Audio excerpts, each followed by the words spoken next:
the House of Commons Standing Committee on Finance. Pursuant to the order reference of Tuesday, March 24, the committee is meeting on the government's response to the COVID-19 pandemic.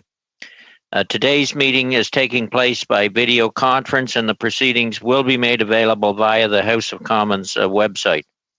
In order to facilitate the work of our interpreters and ensure an orderly meeting, I would like to just outline the following. One, in order to avoid both languages being heard at the same time, it is asked that members and witnesses stay on the channel that you're on. If you're speaking English, be on the English channel. If you're speaking in French, stay on the French channel. It makes it a lot easier for the people translating in the booths.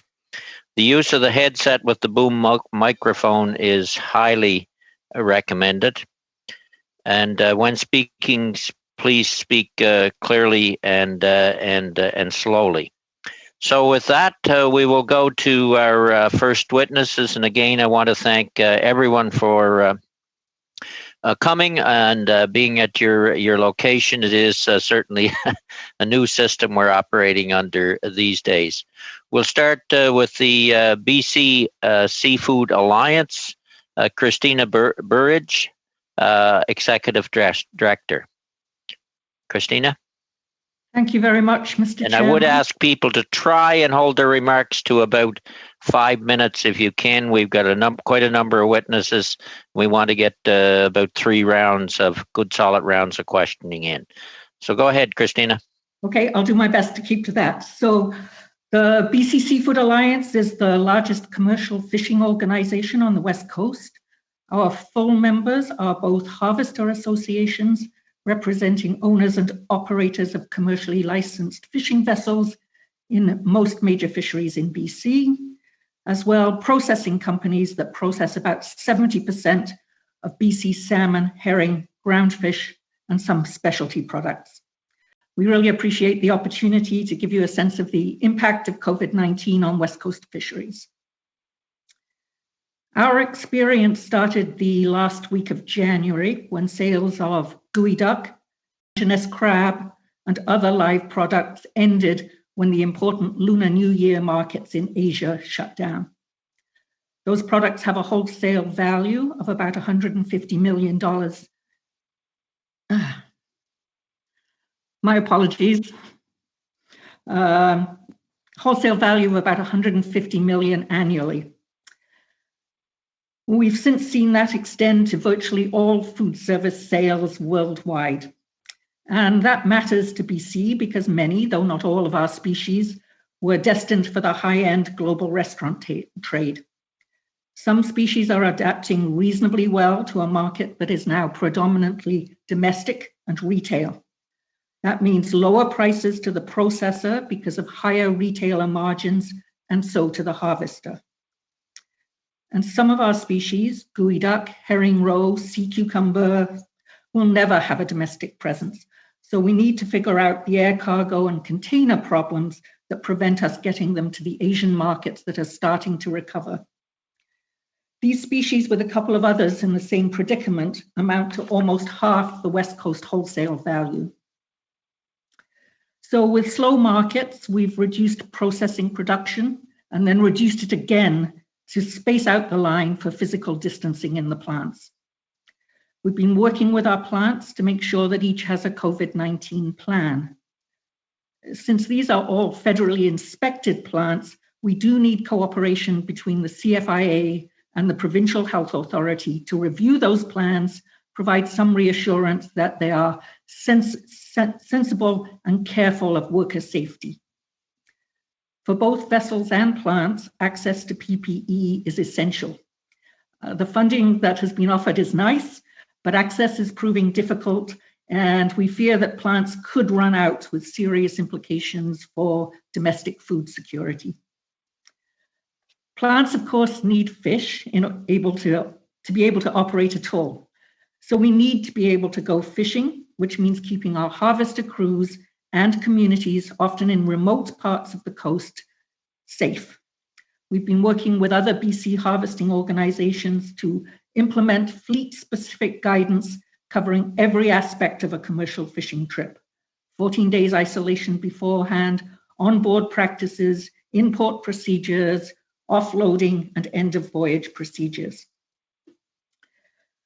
For almost all species, production has dropped 50% or more, and prices to harvesters have dropped as well.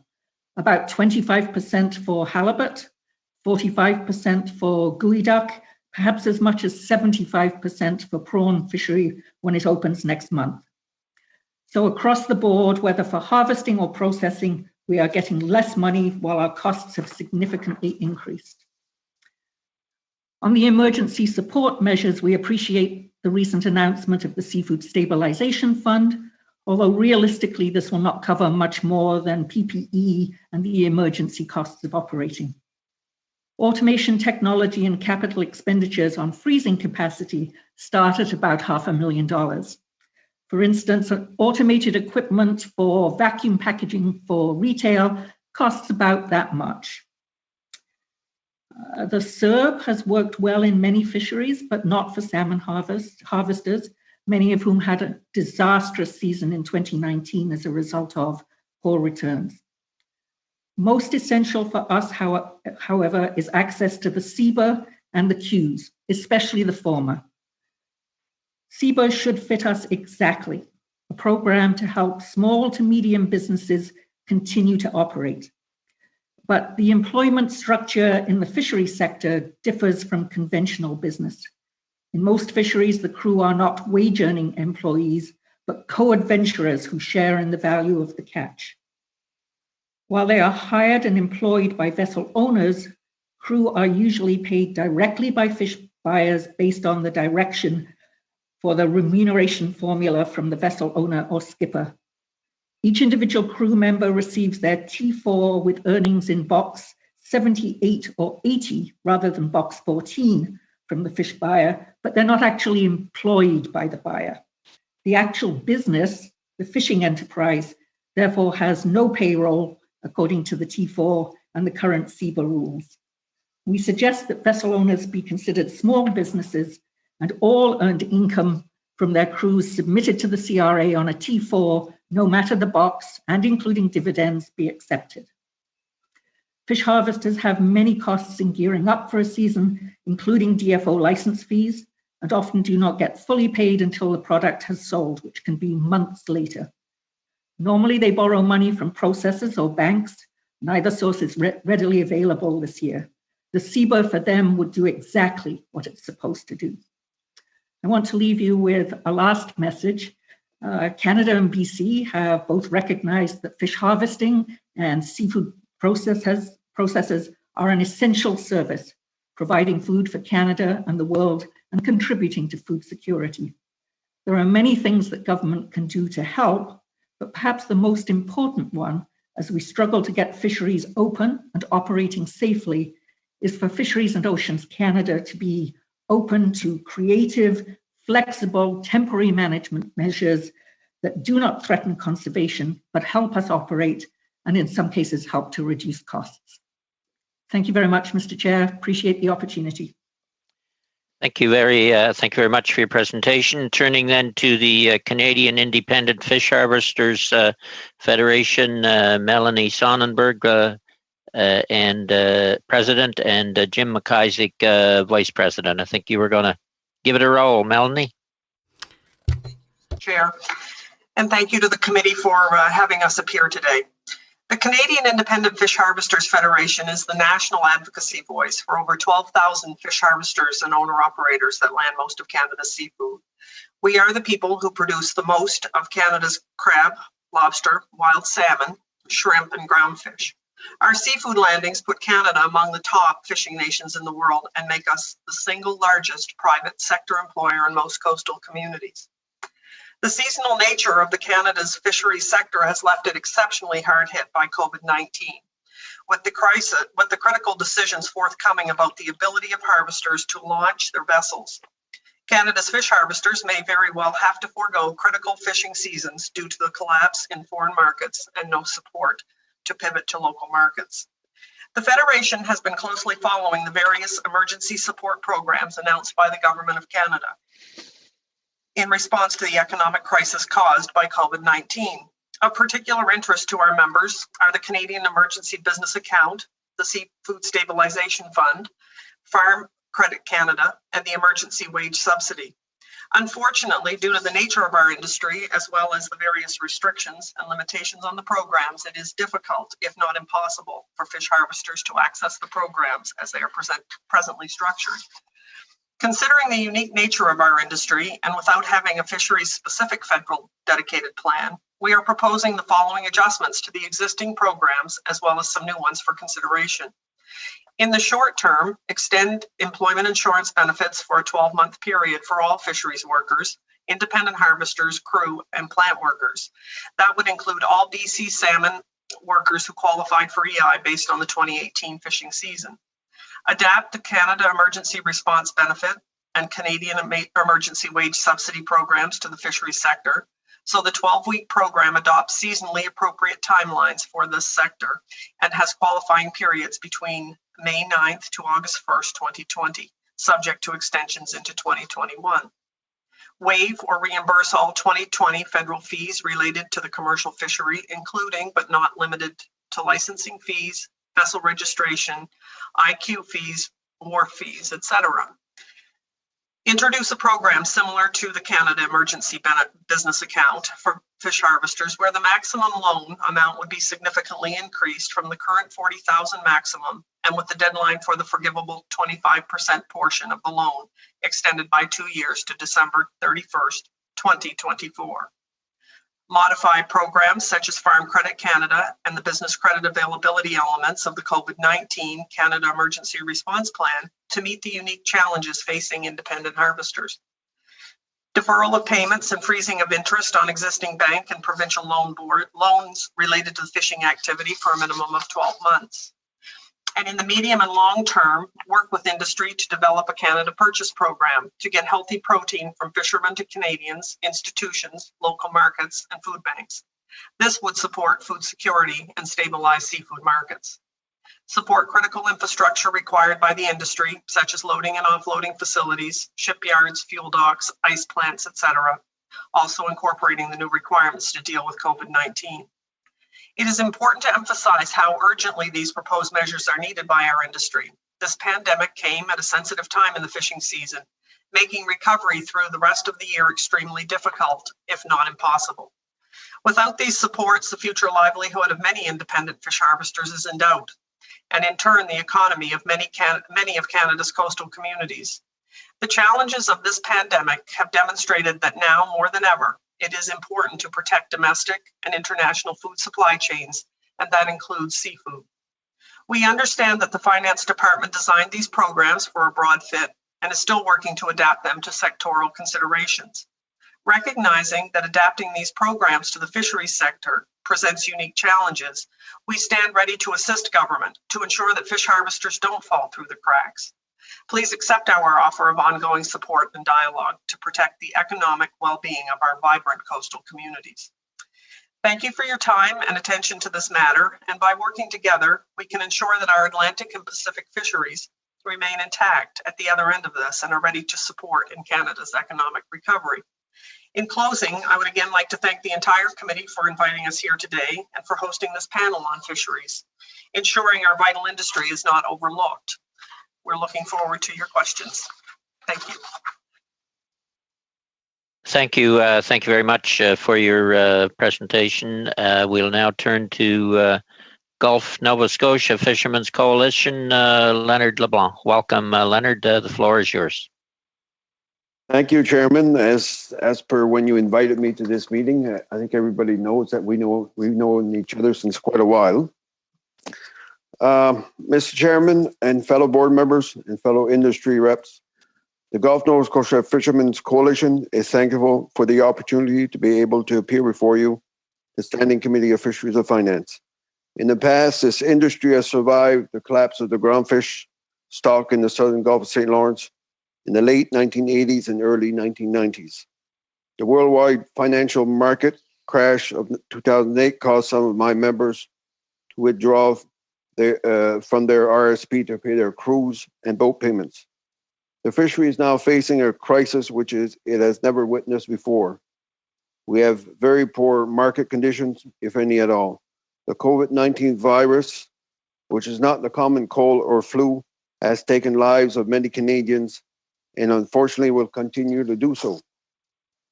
Today, I appear before you to bring to your attention the following: the Canada Emergency Business Account, the CEBA, and the Canada Emergency Response Benefit.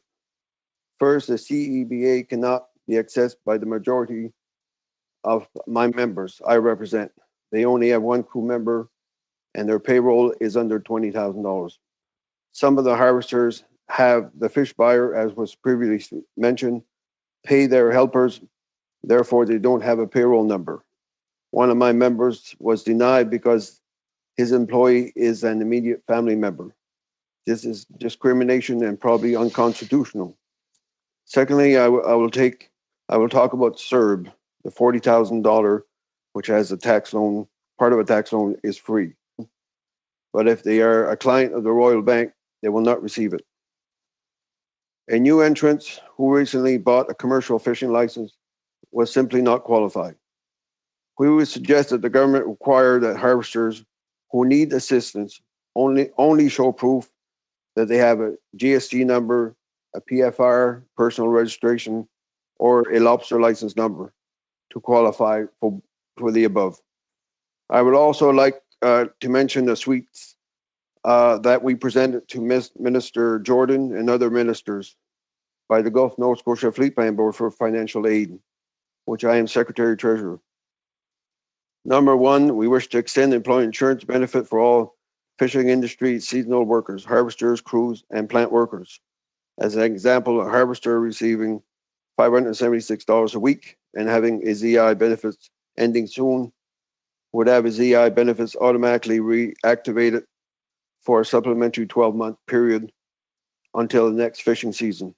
Currently, harvesters are an EI before and after their fishing season. This request would add an additional 12 weeks at a cost of $6,912 per harvester. We're also asking help in the deferred payment, freeze of interest in existing bank loans and provincial loan boards for 12 months. Defer mortgage payments and freeze interest for 12 months through Canada Mortgage and Housing Corporation and other mortgage users. This would, I know that the government does not have power over the private banks, but I think they could probably help them in this way. Defer 2019 income tax payments and freeze interest rate for 18 months. Enable RSP withdrawals tax-free for 2020. Special income tax credits could be used to stir the economy because we're not only in a mess now, but we have to come out of it sometime. Interest-free loans in the form of lines of credit up to $120,000 to fishing enterprises with 25% up to $30,000 would be eligible as a subsidy, tax-free, if the loan is repaid in 5 years. The wage subsidy, 75% of the fishing enterprise that may be able to fish for other species this year could be used. Eliminate the fishing licenses for those that aren't fishing. I would like to take the opportunity to thank the following MPs who've helped us greatly. Mike Calloway, my MP, Dominic LeBlanc, Serge LeBlanc, Wayne Easter, Sean Fraser, to name a few. And I'll leave you with this, which is what a processor told me from New Brunswick. He said in 2019, 10 million pounds had no home and was bought by the processors in New Brunswick. He said in 2020, 10 million pounds plus of lobster will have no home, period. We need help, and we need financial help quickly. Thank you, Mr. Chairman. Thank you very much, Leonard. And we'll turn now to Group MDMP. Maxine Smith, Commercial Director. Maxine, the floor is yours. Oui, bonjour. Yes, hello, members of the committee. My name is Maxime Smith, and I'm replacing Mr. Jean-Paul Gagné, who's the Director General of the Quebec Association for the Fisheries Industry. and representing processors of seafood. Unfortunately, he's unable to be in attendance this afternoon. So we'd like to thank you right from the outset for the opportunity to make this presentation here today. COVID-19 appeared in Quebec at the same time as processing plants were being prepared for the new season. I'm just having an exceptionally difficult time hearing, and it might be the same issue we've run into before with the speaker's language not mirroring the language they're speaking. The issue is I'm hearing both the translation and the speaker at identical volume, and it makes it difficult. Strange coming through. Mine not bad. Okay, Maxime, just check at the bottom of your Zoom screen and make sure you are on French. You need that symbol on the same language as you're speaking, and then it's easier for the translators. I do not see this. Hold on. Should be right down in the center. It looks like a little flag. Actually, Does it say participants? Yeah, participants. I see like 36. Go over one to the right from that. Okay, reactions, interpretation. Oh, sorry. Okay. Yeah. Now put that in French. French, okay. And if you're speaking French, yep. Okay. Can you hear me? Oui, est-ce que tout le monde m'entend? Can everyone hear me now? Can you hear me? Is everything okay? Excellent. Great. Should I start from the beginning? Perhaps that's a good idea. COVID-19. So COVID-19 appeared in Quebec at the same time as processing plants were being prepared for the new season. The fact that the fisheries sector was quickly recognised as an essential service allowed several industry players to mobilise and put in place measures to limit and contain the spread of the virus. Protocols were developed for each and every segment of the value chain and so far have proven to be effective. These protocols were developed in collaboration with other companies from the agri-food sector whose objective was to secure the food supply chain. In a time of crisis, cooperation is paramount. And again, today we will be sharing the protocols that were developed with all Canadian companies. When Fisheries and Oceans opened Snow Crab Area 17 at the late March, a clear signal was sent to all that fishing would take place. Now, obviously, there was uncertainty regarding the beginning of the fisheries season. Now, obviously, the lockdown in North America and abroad subsequently changed the market conditions. It was the 10th of April for Zone 12, and some areas were affected by the protection of the black whale. Then it was extended to the 24th of April to provide plants that had still not fine-tuned their COVID-19 protocols, and this was very disappointing. The other industries from the food services sector did not have the opportunity to, in fact, implement new measures. The goal was to start fisheries in Zone 12 as quickly as possible to limit interaction between fish harvesters and the black whale. And it could have started on the 10th of April. Now, this could have happened before the whales arrived, at least by Quebec fish harvesters. Now, already these black whales are present in the Gulf area, which is a couple of weeks earlier than expected. Now, for the purpose of maintaining an open North American market for snow crabs, we should review our protocol so that as much fishing is done before the arrival of the whales. Now, the economic ramifications would otherwise be disastrous for our Canadian economy. From a market standpoint, the lockdown in North America and abroad changed the market conditions, and major segments of the seafood sector have completely disappeared, at least temporarily, which has created a lot of uncertainty for many companies. Nevertheless, to date, the market conditions have remained overall acceptable for frozen products. The workforce was very fearful at first, and in fact, those in charge of processing plants became trainers. and they trained up their employees. And once they were able to appreciate the value of the new measures, the employees were reassured. And employees' comments are very positive. They want to work and they're proud to fulfill their social role during this crisis.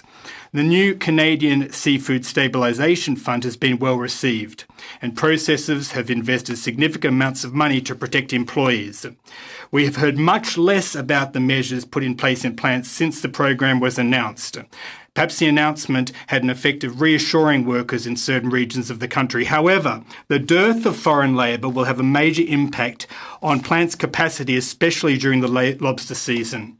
The fact that we still don't know when these foreign workers will arrive and the lack of a solution to this problem amounts to a failure in and of itself, and a substantial one. Some companies are likely to emerge weakened from this crisis. Unfortunately, we risk seeing more and more foreign takeovers of Canadian companies in the near future by the end of the year. And in the medium term, this trend will hurt the Canadian economy badly because we will see a drop in the price paid to fishers for their products, which will translate into a lower share of Canadian GDP for the fisheries sector. Worse still, our food safety may be compromised in the mid-term. Thank you very much for listening to me.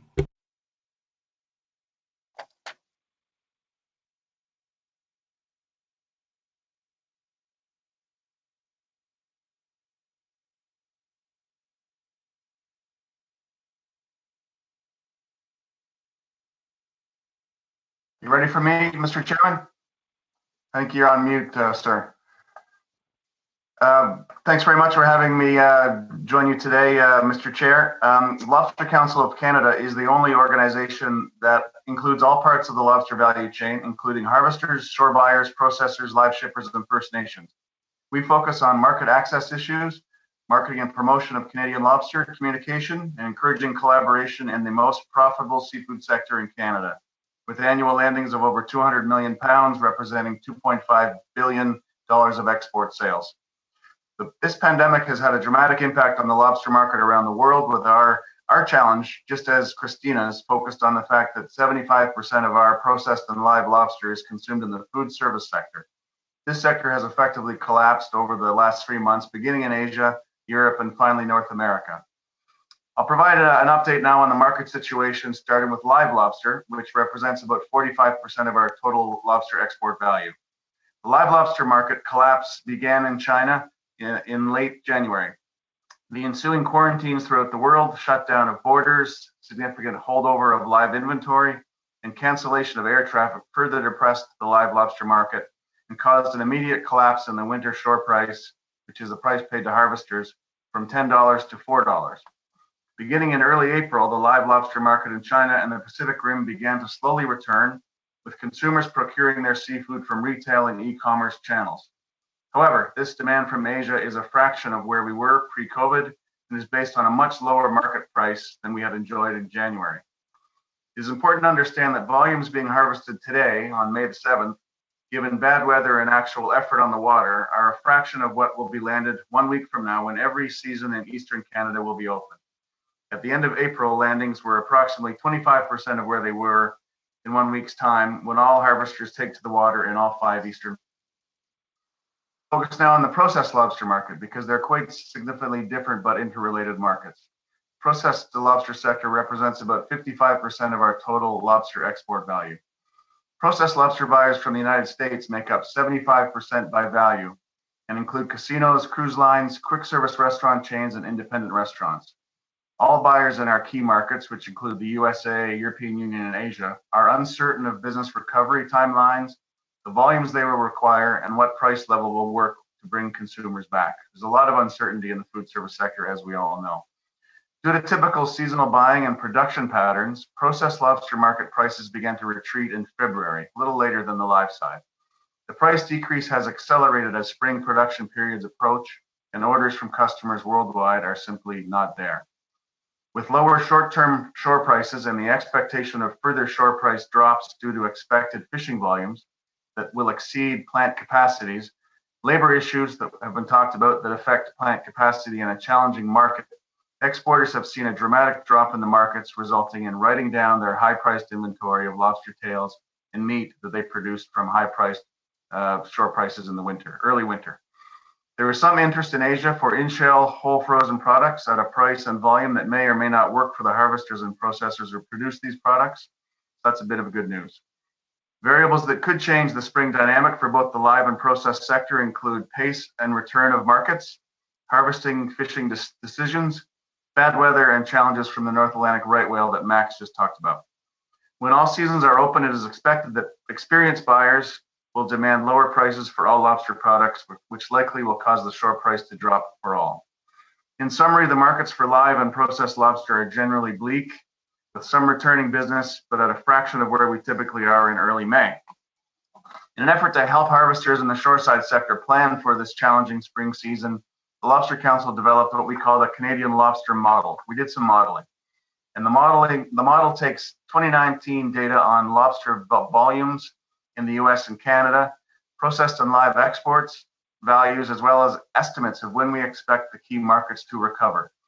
This data then provides us with an estimate of stranded lobster, we're calling it, lobster without a home or market. I think Leonard talked about it a minute ago.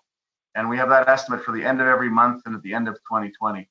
Our latest estimates, modeling estimates for this year show that at the end of 2020, if we do exactly what we did last year, we could have upwards of 90 million pounds of lobster that doesn't have a home or is stranded at the end of the year, which is something I don't think that any of us want. To sum up, our challenge as a sector is to balance the public health concerns on boats and in plants, lobster season openings and plant production capacity with a slow and uncertain markets around the world. We need some lobster, but as our model shows us, we don't need anywhere near everything that we can catch. Thank you very much, Mr. Chair.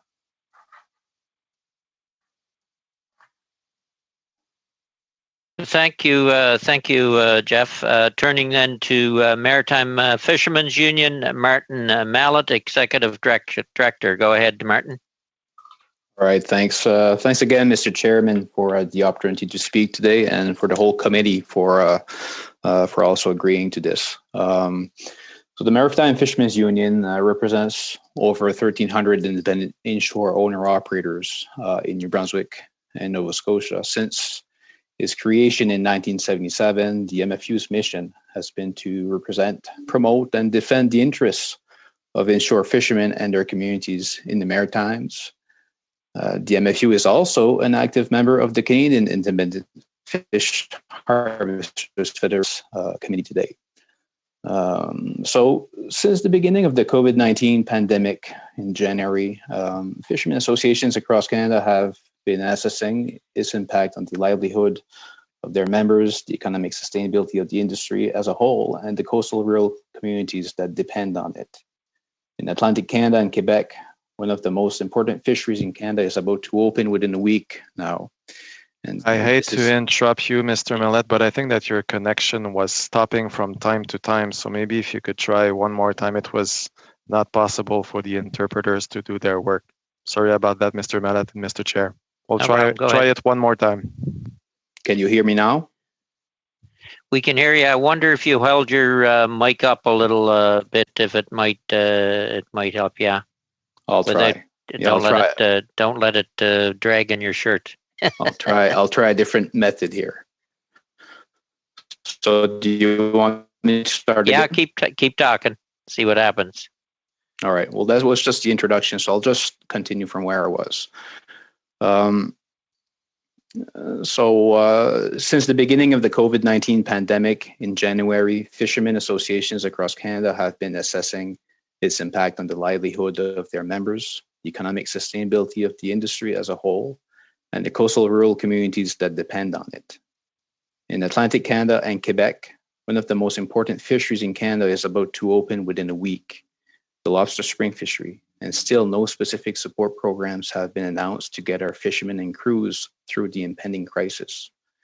The wait for an industry-specific program that takes care of its seasonal nature and other particularities is further damaging the industry by creating confusion and hampering the planning process as we move ahead with this fishery.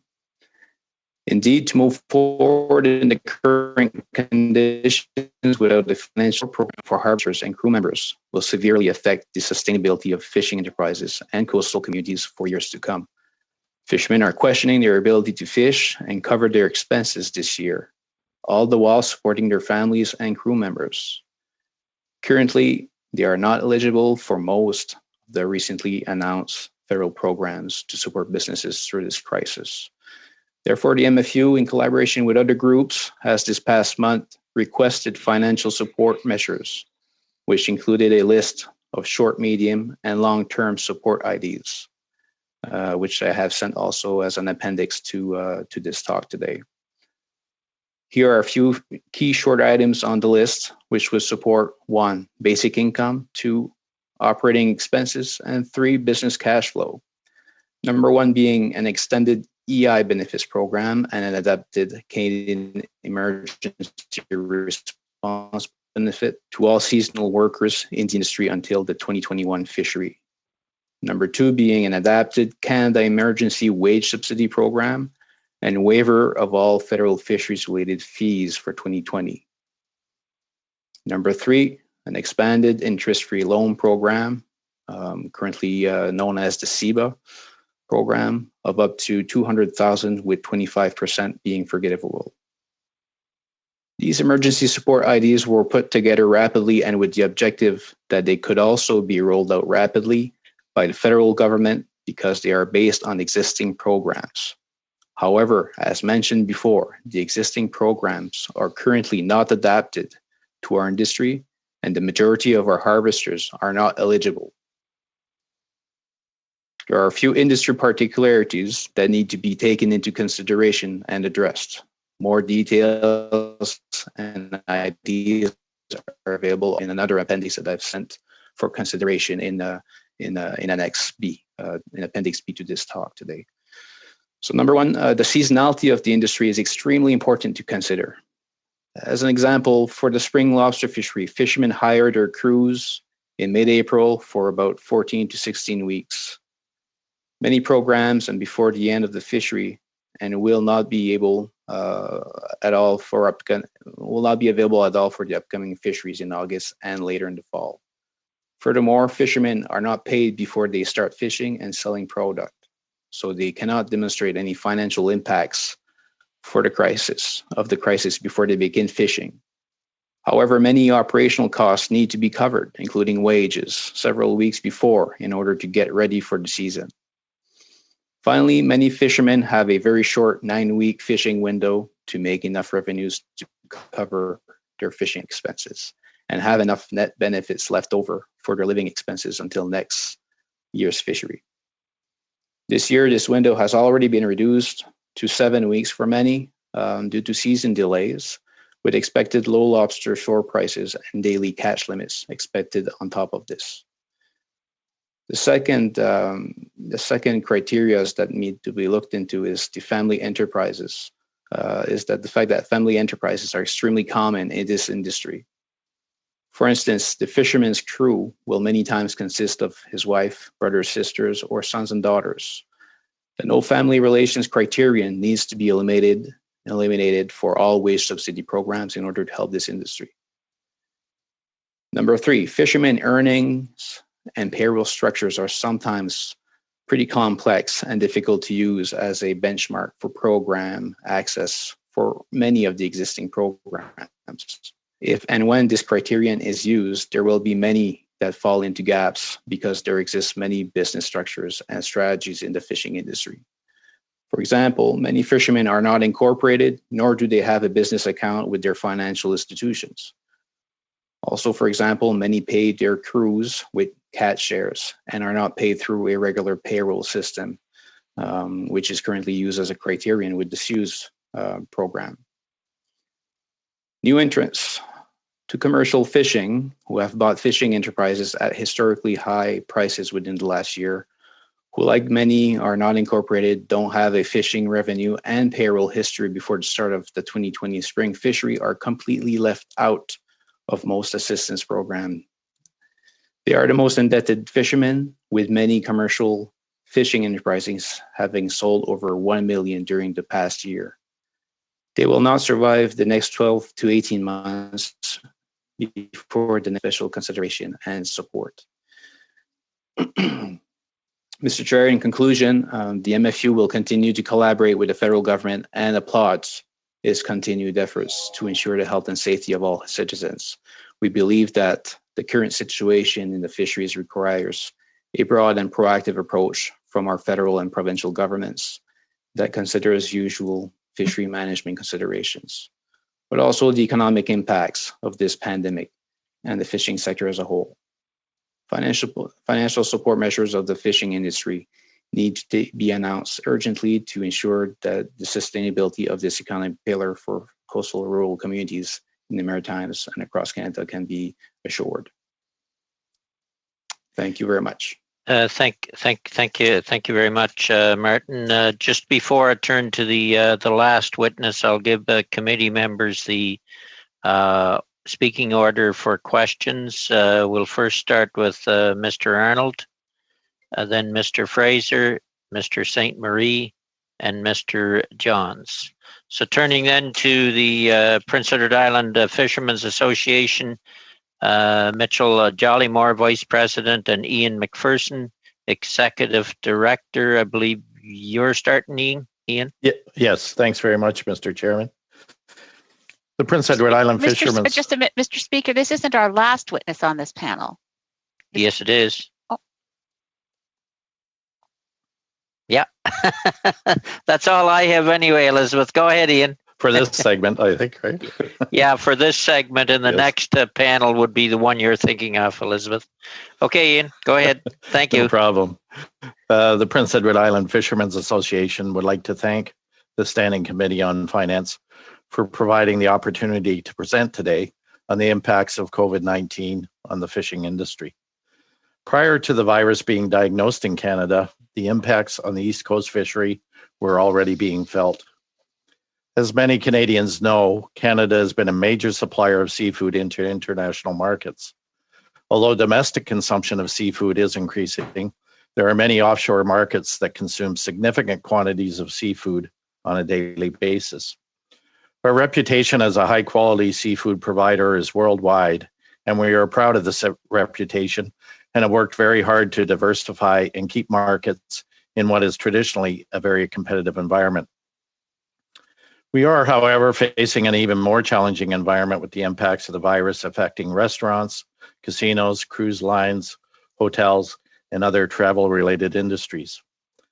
On Prince Edward Island, we are very dependent on lobster as our primary seafood product, and most of our product is processed or shipped live either on the island, in New Brunswick, or Nova Scotia. Therefore, any slowdown in markets does have a direct bearing on our fishery. Our 1,270 members fish either a spring or fall lobster season of a 2-month duration. This means sufficient income must be generated during this compressed time to cover costs until the following year. One very important point is that the men and women that harvest our seafood products are passionate about what they do, and fishing is what they want to do.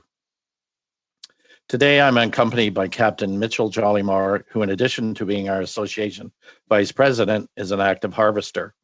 Captain Jollymore is a knowledgeable resource in terms of identifying the challenges faced by younger captains in the industry.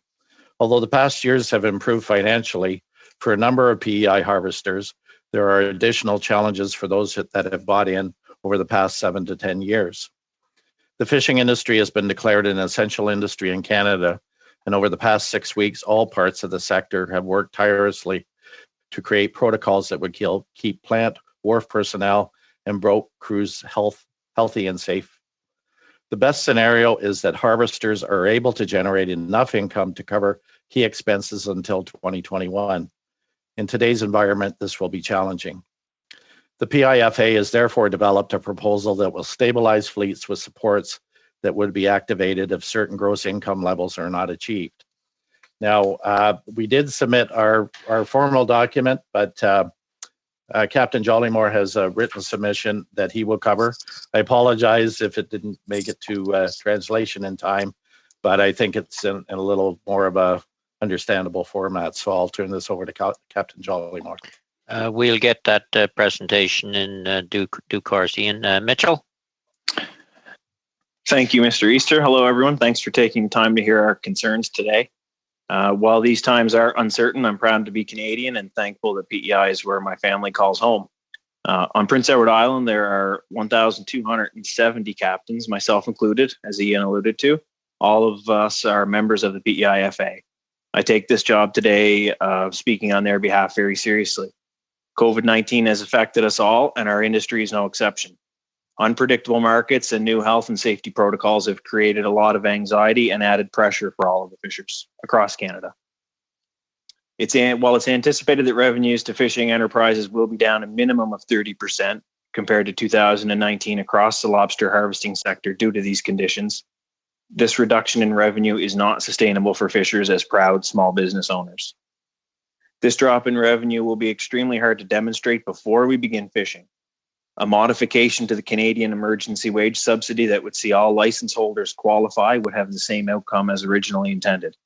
This would continue and stabilize employment. Similar relief measures have been put in place for other self-employed persons in different sectors, and I commend your willingness to continue adapting these programs as the pandemic has evolved, and we all just ask that you use that same forward thinking to help address some of these gaps. We have requested in our document that Ian has forwarded an 18-month deferral of the 2019 income taxes that will be due. This deferral at no added interest cost would give fishers some more financial flexibility during this uncertain time.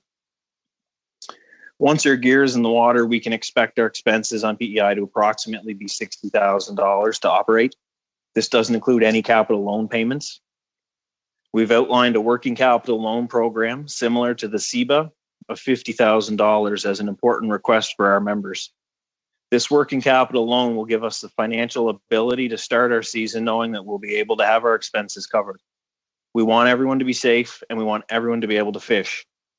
We recognize that not all fishers might have the same level of demand for their product. Because of this, we have proposed that the working capital loan will have income targets.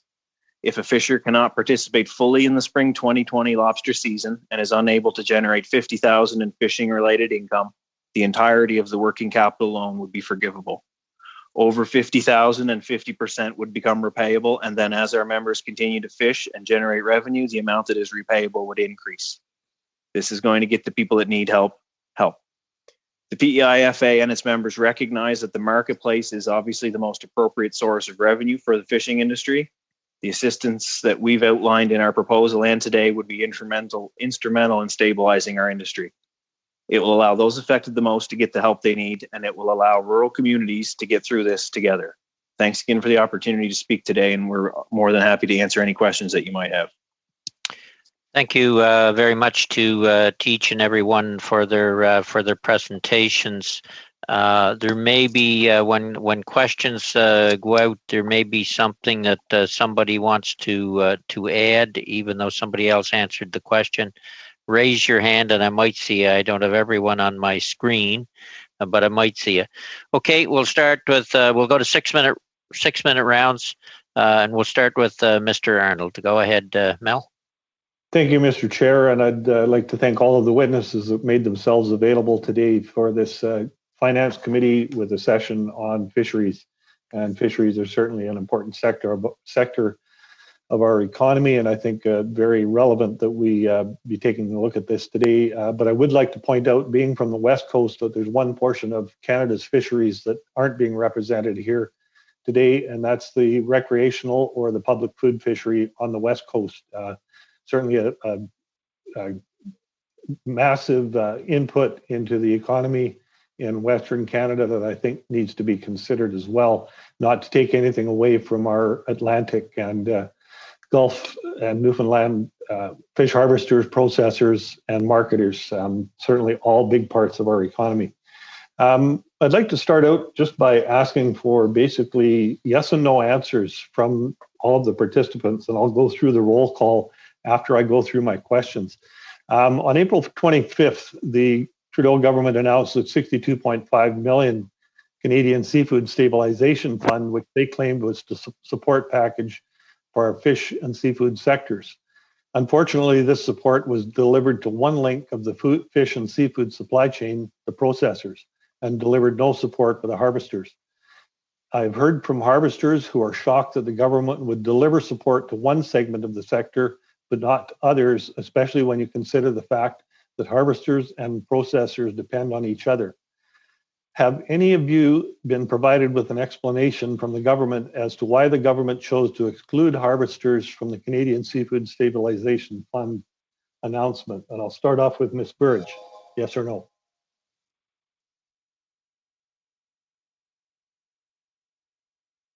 You can nod your head or shake your head. I can see you on the screen. No? Okay. You'll have to unmute, Ms. Burge. I know. Okay. Ms. Stollenberg.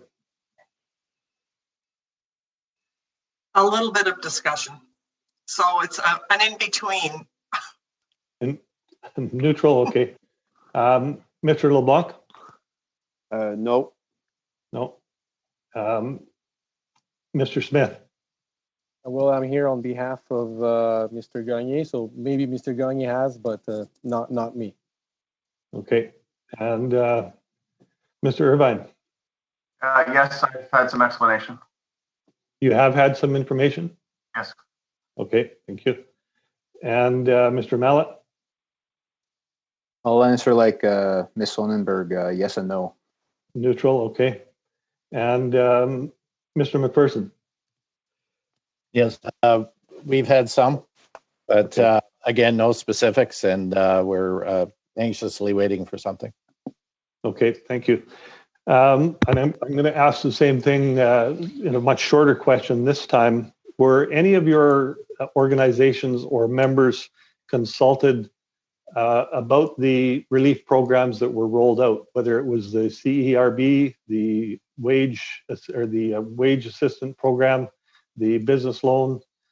Were any of you consulted on what would or wouldn't work for the fisheries sector? Ms. Burge? No. No.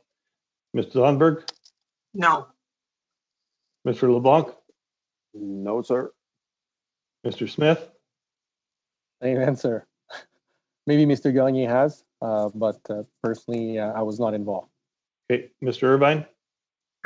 Yes, I mean, lots of interaction about the big picture issues, but not specifically about that program. Okay, Mr. Mallet? No, not specifically about the programs that have been announced. And Mr. McPherson? No, we were not. No, okay, thank you. As you know, the Canadian Seafood Stabilization Fund is meant to help processors, quote, comply with new health and safety measures for workers. Again, when we look at the supply chain that starts with the harvest, it doesn't make sense that the government would provide funding for the safety of workers employed by processors without providing support to the worker safety on board harvest vessels and at the wharves and docks where catches are unloaded. Have any of you been provided an explanation as to why the government provided support for worker safety only in the processing operations? Who wants to start? Anyone we want to give it a roll? Raise your hand, or just to push your mic. Go ahead, Leonard. No, we weren't. If there's any positive affirmations out there, raise your hand or hit your mics, but obviously no. Okay, or apparently no, I should say. We got a minute left here, Mel. Okay, thank you. We got a lot more questions, so I'm glad we're going to get another round in here. I will go to the loss of international markets has dealt a severe blow to fishermen and seafood sectors. Have any of you received an explanation from the government as to why they have failed to deliver any resources or initiatives to move Canada's world-class fish and seafood products on high-value markets overseas? I see Mr. Irvine. Go ahead, Irvine. Go ahead. I've had many calls with ag support, many different options and ideas, and we're involved with the Atlantic Fisheries Fund with our marketing strategy every day. So yeah, we've had some discussions for sure. Okay, we will have to leave it there, and we'll turn to Mr. Fraser and then on to Mr. St. Marie. Sean? Excellent. Thank you so much, Mr. Chair. Thank you to all of our witnesses, obviously representing a constituency on the East Coast that has a lobster fishery on both the Atlantic Coast and the Northumberland Strait. This panel is of particular import to the communities that I represent. I'm going to target my questions initially to Mr. LeBlanc. To the extent that there are supplemental answers from others at the end, I'd invite you to join in, but I'm going to try to cram a lot into the next few minutes. So to the extent, Leonard, you can keep things short, I'd appreciate it. First, on the income support issue, which is a theme that came up throughout this panel. The challenge, as I understand it, is that typically fish harvesters in our region earn 12 months of income in about 2 months, give or take, depending on which area you may fish out of. In addition to the income they get from harvesting, many fishers earn enough to qualify for EI that provides additional income support through to the following fishing season. In this current year, for either market reasons or health reasons, we may find ourselves in a position where fishers are without the income they normally rely on and are hit by a double whammy, so to speak, because they may have either a reduced catch, a lower price, may choose not to go out for public health reasons, which, because they will have lower earnings in turn, will deny them access to EI. If they do qualify for the CERB, CERB, they're still going to be without income for potentially 6 months of the year. Can you express to me why this is going to be so important to cover this gap? It feels like the black hole issue we became familiar with a few years ago on steroids in some regard. Have I summarized the issue appropriately? And is the answer as simple as putting the CERB or EI during this period in place for harvesters? I think you've summarized the problem exactly as we see it as industry representative. And to the question you asked, there has to be something to fill the gap. We need a bridge from either CERB or from fishing to the next year. So to supplement that, one of the issues that I've heard come up from some local harvesters is they're saying we're not as worried about the guys who fish multi-species year-round, or maybe who have a record year against the odds and might make a couple $100,000 if they have a particularly good year. We're concerned about those people, particularly who may have had a shortened season, may not get the price they want, or may potentially have to, because of the pandemic, choose not to fish for health reasons. Is there a way we can target those people who don't meet the income support thresholds that they usually need to qualify for without extending benefits to people who may not need them because they've had a successful year? I think you either use the revenue they've earned to qualify or disqualify, or I think you got to target the area. I think the Southern Gulf and the spring fisheries are the areas you have to target for aid. We know we're going in at a deficit even before we set a trap in the water. So I think that's the general area you have to target. So I'll pose my next question to Captain Jollymore, just to get a harvester's perspective. I find, and to bounce the questions around, I know there's a number with a lifetime of experience in the industry. A couple of witnesses testified to the importance of liquidity. Essentially, the access to cash is what seems to be a major issue. I find in Ottawa, when we have our meetings and boardrooms, everybody has a pretty good conception of small business expenses like rent or utilities or phone and internet. The thing that kills me here is there's a lot of people, particularly earlier in their career, who may have just taken out massive debt that they won't be able to service because the cost of a vessel or a license or the gear are so expensive. For the benefit of the public who might be taking this in, can you give us a sense of the kinds of things that your harvesters are going to actually have to pay for that they don't have the cash flow to cover? Mitch, go ahead, Mitchell. Yeah, thank you for the question. One of our big things is your hired help, which we will ensure that our crew all have access to EI. So they're going to have the earnings. That's one of the things. We have our bait, our fuel. We do have expenses with your gear. There's about $4,000 or $5,000 a year to get your gear ready, your boat ready, everybody's boat. So as soon as you put the boat in the water, your insurance for everything as well. So when we say about $60,000, that would be your expenses for the duration of the year.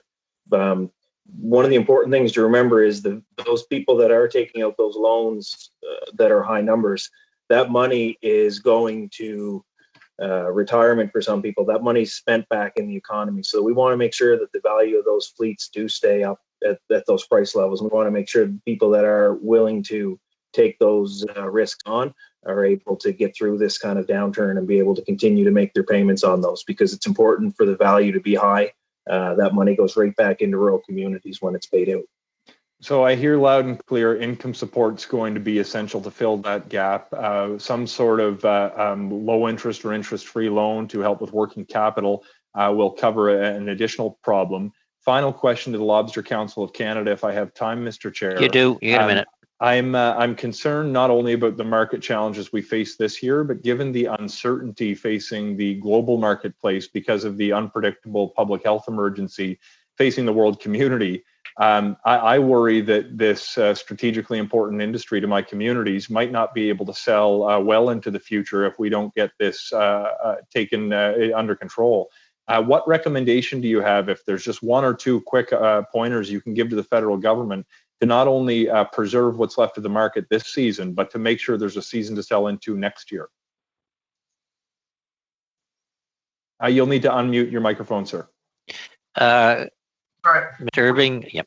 Yeah, we need to continue to invest money in marketing and money to ensure that the Canadian lobster brand is front and center in the whole world. Some of the things we're doing to ensure that we can sell more into retail is a possible option.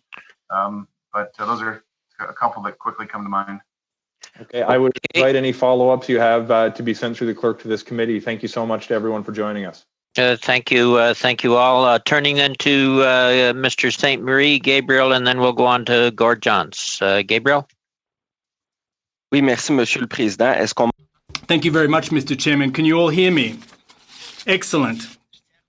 Excellent. I'd like to thank the witnesses for their respective presentations. My first question is directed at Mr. Smith, but I'd invite witnesses to supplement his answers if time permits.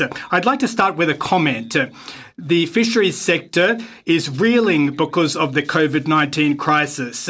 From my understanding, the programs put in place by the government are not tailored to the fisheries sector. This needs to change, and it's urgent. My colleague Marilyn Gill, who's a member for Manicouagan on the northern coast, in QP, virtual question period today, raised this question. And from my understanding, the Prime Minister said, well, given his answer, we're going to have to continue to lobby the government so that it provides financial relief that is tailored to your needs.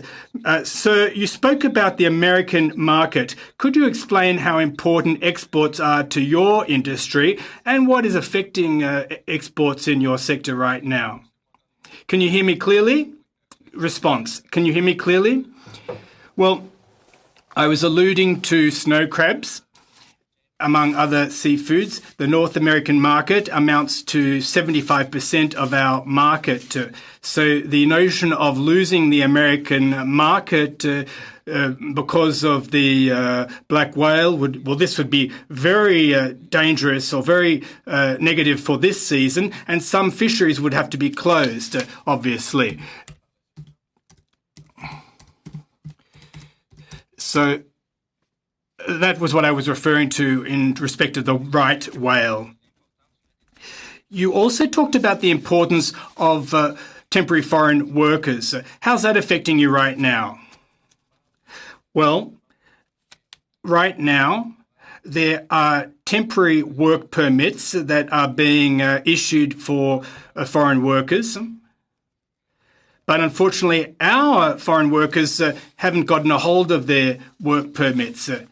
And to date, we haven't got any clarification as to their arrival date, whether they'll be put into quarantine. And for the snow crabs, well, we've been able to adapt our production line, just like some of the other witnesses have. Once we've started the lobster season, well, there's both living and processed lobster, and the market dynamic is completely different if you compare, for example, lobster to snow crabs. Completely different dynamic. Thank you. Question. Now, based on the information you've gotten, is this due to foreign governments, or is there something that can be done to fast-track the temporary foreign workers worker permit application process? Response. Well, the response I got is that we're just waiting, and this is not actually a temporary work permit that's normally obtained for temporary foreign workers, but because of the COVID-19 crisis, there's been an absolute overloading of the system. But I wouldn't venture to say anything else because that's the only information I have for the time being. We still don't know the date of their arrival, but of course we want to have them to arrive as soon as possible so that they can process the lobster. Question, well, it's obviously urgent. Now, your industry relies on employment insurance often or to a large extent. Now, there are a number of issues to do with EI at the moment. What's your sector calling for with respect to employment insurance? Were you talking about in relation to the industry's workforce?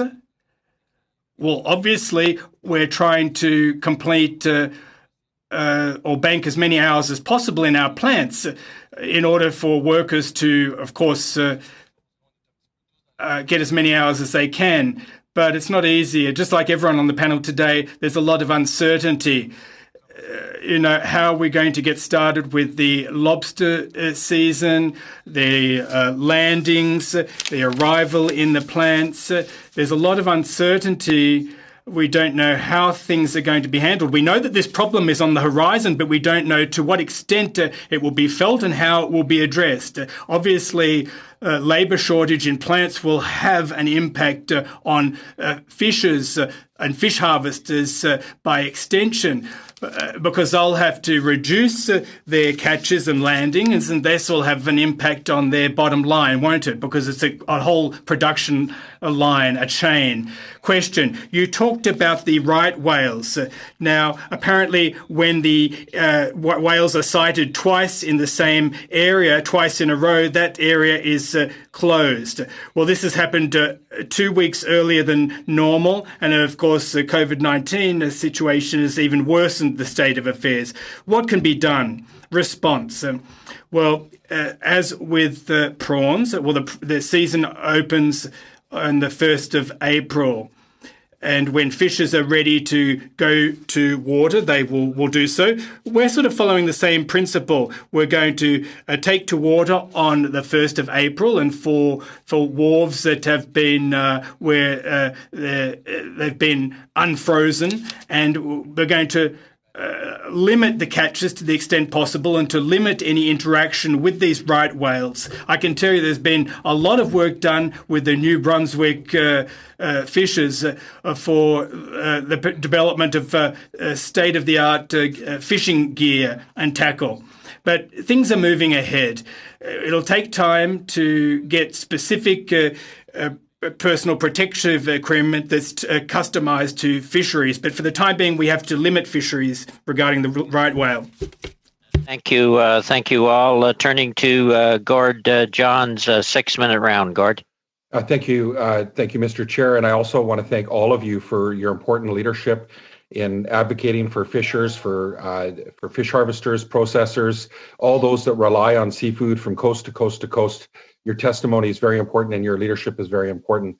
I just want to start by on the West Coast. We know that the government has not come up, right across our country, hasn't come up with any relief in their emergency relief package for independent fishers. They came up with some funding for processors, which certainly was important for workers' protections.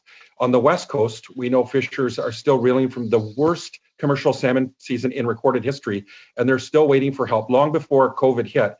This question is for Mr. McIsaac. Mr. McIsaac, can you talk about the importance, the economic importance of the industry to coastal communities and the support industry provides as an economic driver for coastal communities? Good afternoon, Mr. Johns. Thanks very much for the question. The industry is incredibly important for coastal communities across the country. In Atlantic Canada, the fishing industry is the backbone of the Atlantic Canada economy, and in the Pacific, it is the backbone of the fisheries economy here for coastal communities. So it is a huge part, and the benefit of fisheries goes well beyond kind of just the economic benefit that fisheries provides. So there's huge intangible benefits, the connection to ecosystem, the providing of food security to communities, are all part of that, the larger suite of values that fisheries bring to communities. So yes, indeed, fisheries are hugely important, not just on the economic, but in the intangible social values that they bring.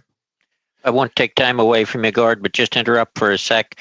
The lineup for the next series of questions is first Mr. Bragdon and then Mr. Fragaskatis. Back to you, Gord. Yeah, I know that, and I'm hearing this from coast to coast to coast. Many fishers, independent fishers, are locked in to contracts with license holders that could bankrupt them before they leave the dock because they bargained on a price that was going to be what they expected the market to be. Can you talk about, again, Mr. McIsaac, what are the impact of COVID-19 on license lease costs and the importance of fair distribution of benefits? Thanks again for the question. And so this is, an issue that is, long-standing in the Pacific, where you have investors holding licenses and quota, and then leasing them to fish harvesters and processing companies to prosecute the fishery. So in this year, in the lead up to the season, fish harvesters will make arrangements to lease licenses and purchase and lease quota, and at based on market prices that were received last year. And so, for instance, the prawn licenses were leasing anywhere from 60,000 to 70,000 in January of this year, and harvesters are now the season has been delayed, for over a month, and there's huge questions about the actual what's going to happen in the market for prawns going forward. So those harvesters are on the having to cover those costs already and cover interest payments on those until the fishery happens. So a real huge impact for those harvesters. The other side of that is on quota leases. And so one of the things that has happened with COVID-19 and quota leases is that there's a realization that harvesters and processors can't take the risk, the full risk of market conditions, and there has been, across the board, harvesters and processors have refused to lease quota at a set dollar price, and a 50-50 sharing arrangement has been the one that has been put forward. So that's what's been happening there. There has been a response from some of the license holders, quota holders on that, trying to extend a quota carryover into next year so that they don't have to use it this year and avoid the kind of market conditions that were happening right now. Okay, thank you. My colleague and I, Mr. McGregor from Cowichan, Malahat, Langford, we've been pitching really hard for a national food procurement strategy. We sent in a letter. We're glad to see the government support a $50 million purchasing program for agriculture. Can you talk about how important that would be to apply that to the fish sector so that Canadians, food banks, and Canadian institutions get Canadian proteins, healthy proteins, and also maybe cite other jurisdictions that have done something similar? Back to you again, Mr. McIsaac. So this would, so we're obviously facing huge market issues. The majority of our seafood, something close to 90% of our seafood, is exported. Pivoting now with the kind of conditions that we have in Europe and the United States and in Asia to the domestic market is, virtually the only option that's available for some fisheries. And helping support that, a Purchase Canada program can help get our sustainable fish with high protein value into onto Canadian plates, and at the same time stabilize the market across the board. So the United States is doing a similar program with seafood and has had a program in existence for some time doing that. So you can look to them for examples on kind of how to do that. We will have to end it there. Thank you all. Turning then to Mr. Bragdon. Floor is yours, Richard. Thank you, Mr. 5-minute rounds. Okay. Thank you, Mr. Chair, and thank you everyone for being on the call and all the witnesses. thank you for your time. The Minister of Fisheries has repeatedly stated that the government response measures, including the emergency wage subsidy and emergency response benefit and business credit availability program, the emergency business account, and others provide adequate support to assist fish and seafood operators weather the storms that they are facing today.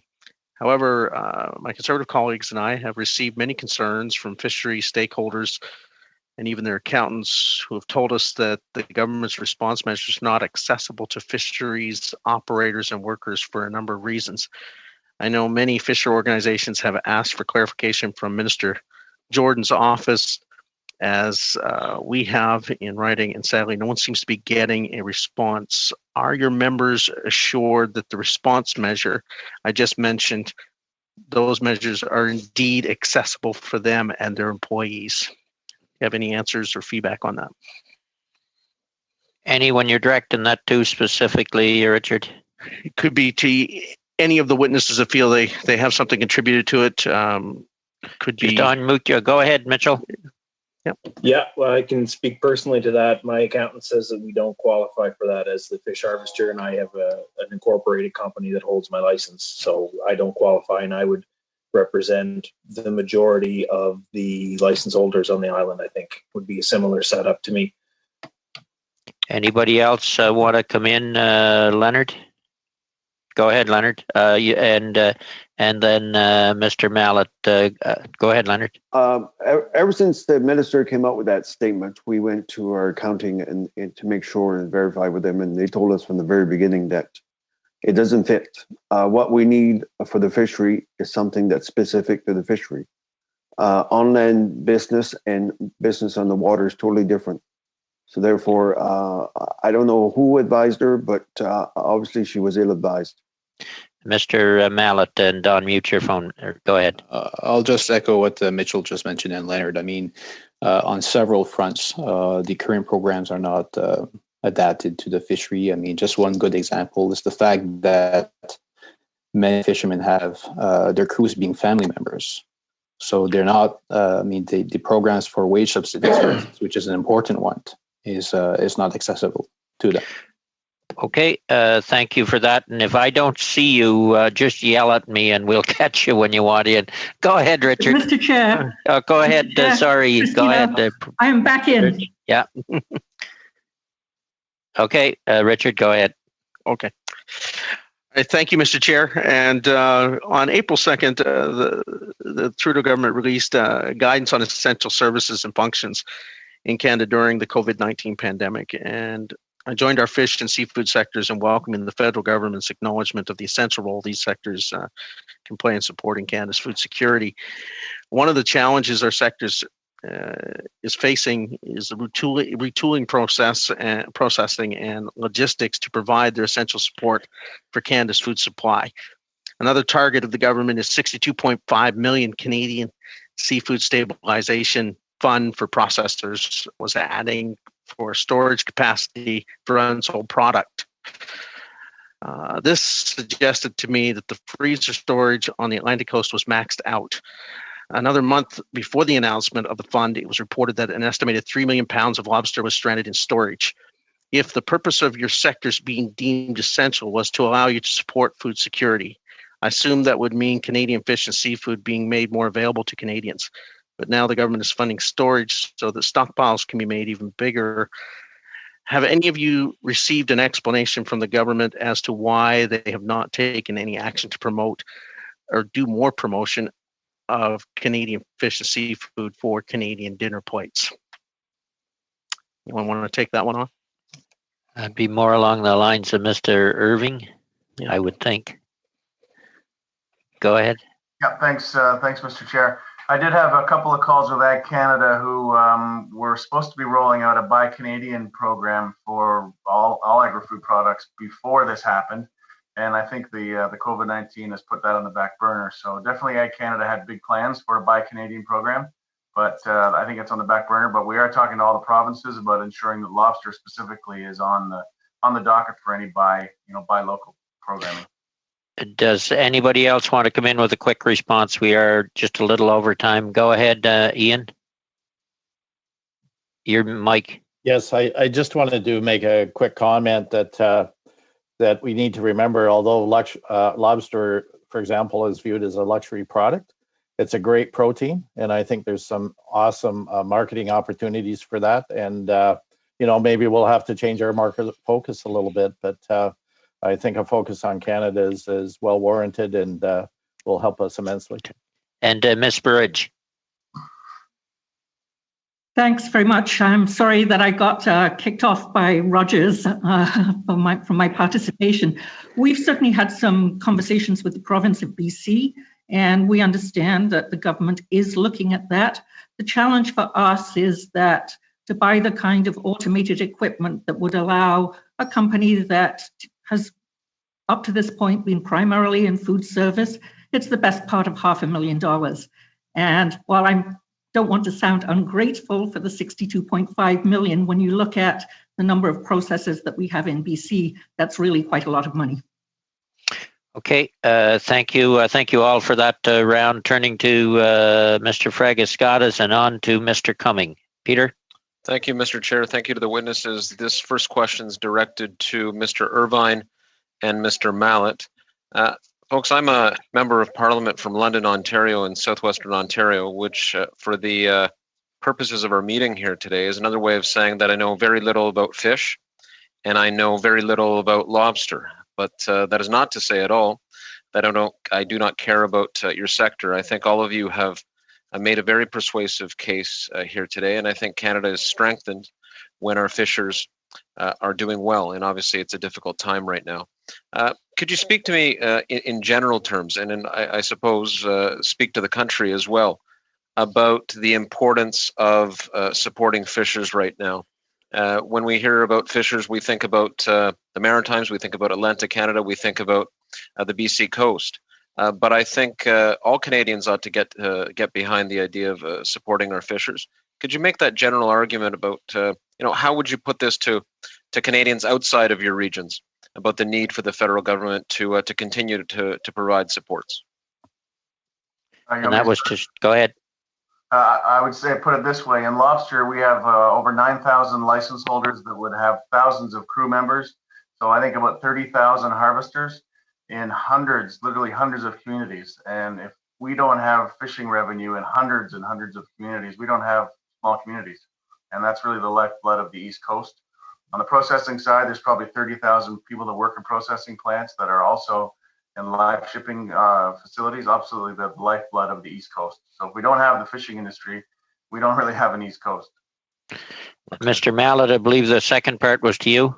That's right. Well, I mean, very briefly, I'll echo exactly what Jeff Irvine just mentioned. Many small town communities, rural communities in Atlantic Canada, Quebec, Newfoundland depend on the lobster fishery now.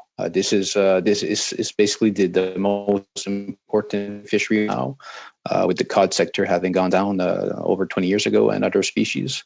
So between snow crab and lobster, that's pretty much it. Thank you very much. Go ahead. I think Mitchell wants in as well. Go ahead, Mitch.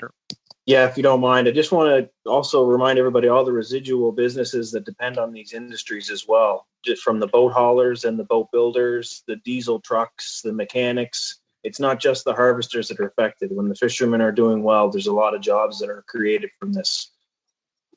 No, it's a point that I think is very important, that there's an entire chain of supply and support that's at stake here. Mr. McIsaac, if I could ask you from a harvester's perspective, what are we talking about here in terms of long-term implications down the line for even into grocery stores, right? People in my community, I said I'm from London, but it's true of any community. You go into the grocery store and there's seafood prominently displayed. Even in communities that are not fishing communities, people are, there's real implications, real consequences, I would think, from a food supply perspective if the sector doesn't see further support. Is that a fair argument? Certainly a fair argument. Thank you very much for the question.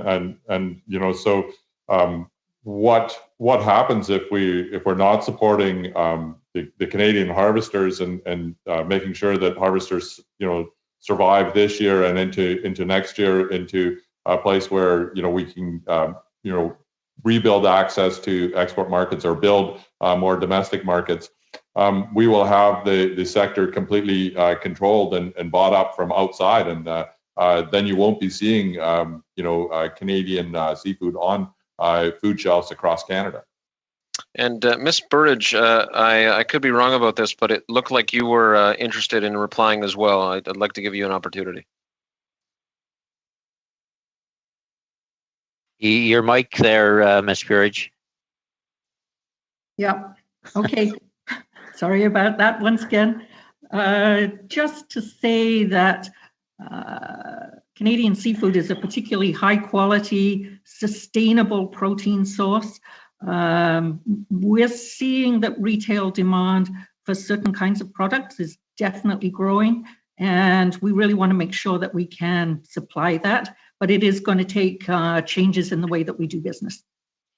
Very quickly, Peter, if you have another one.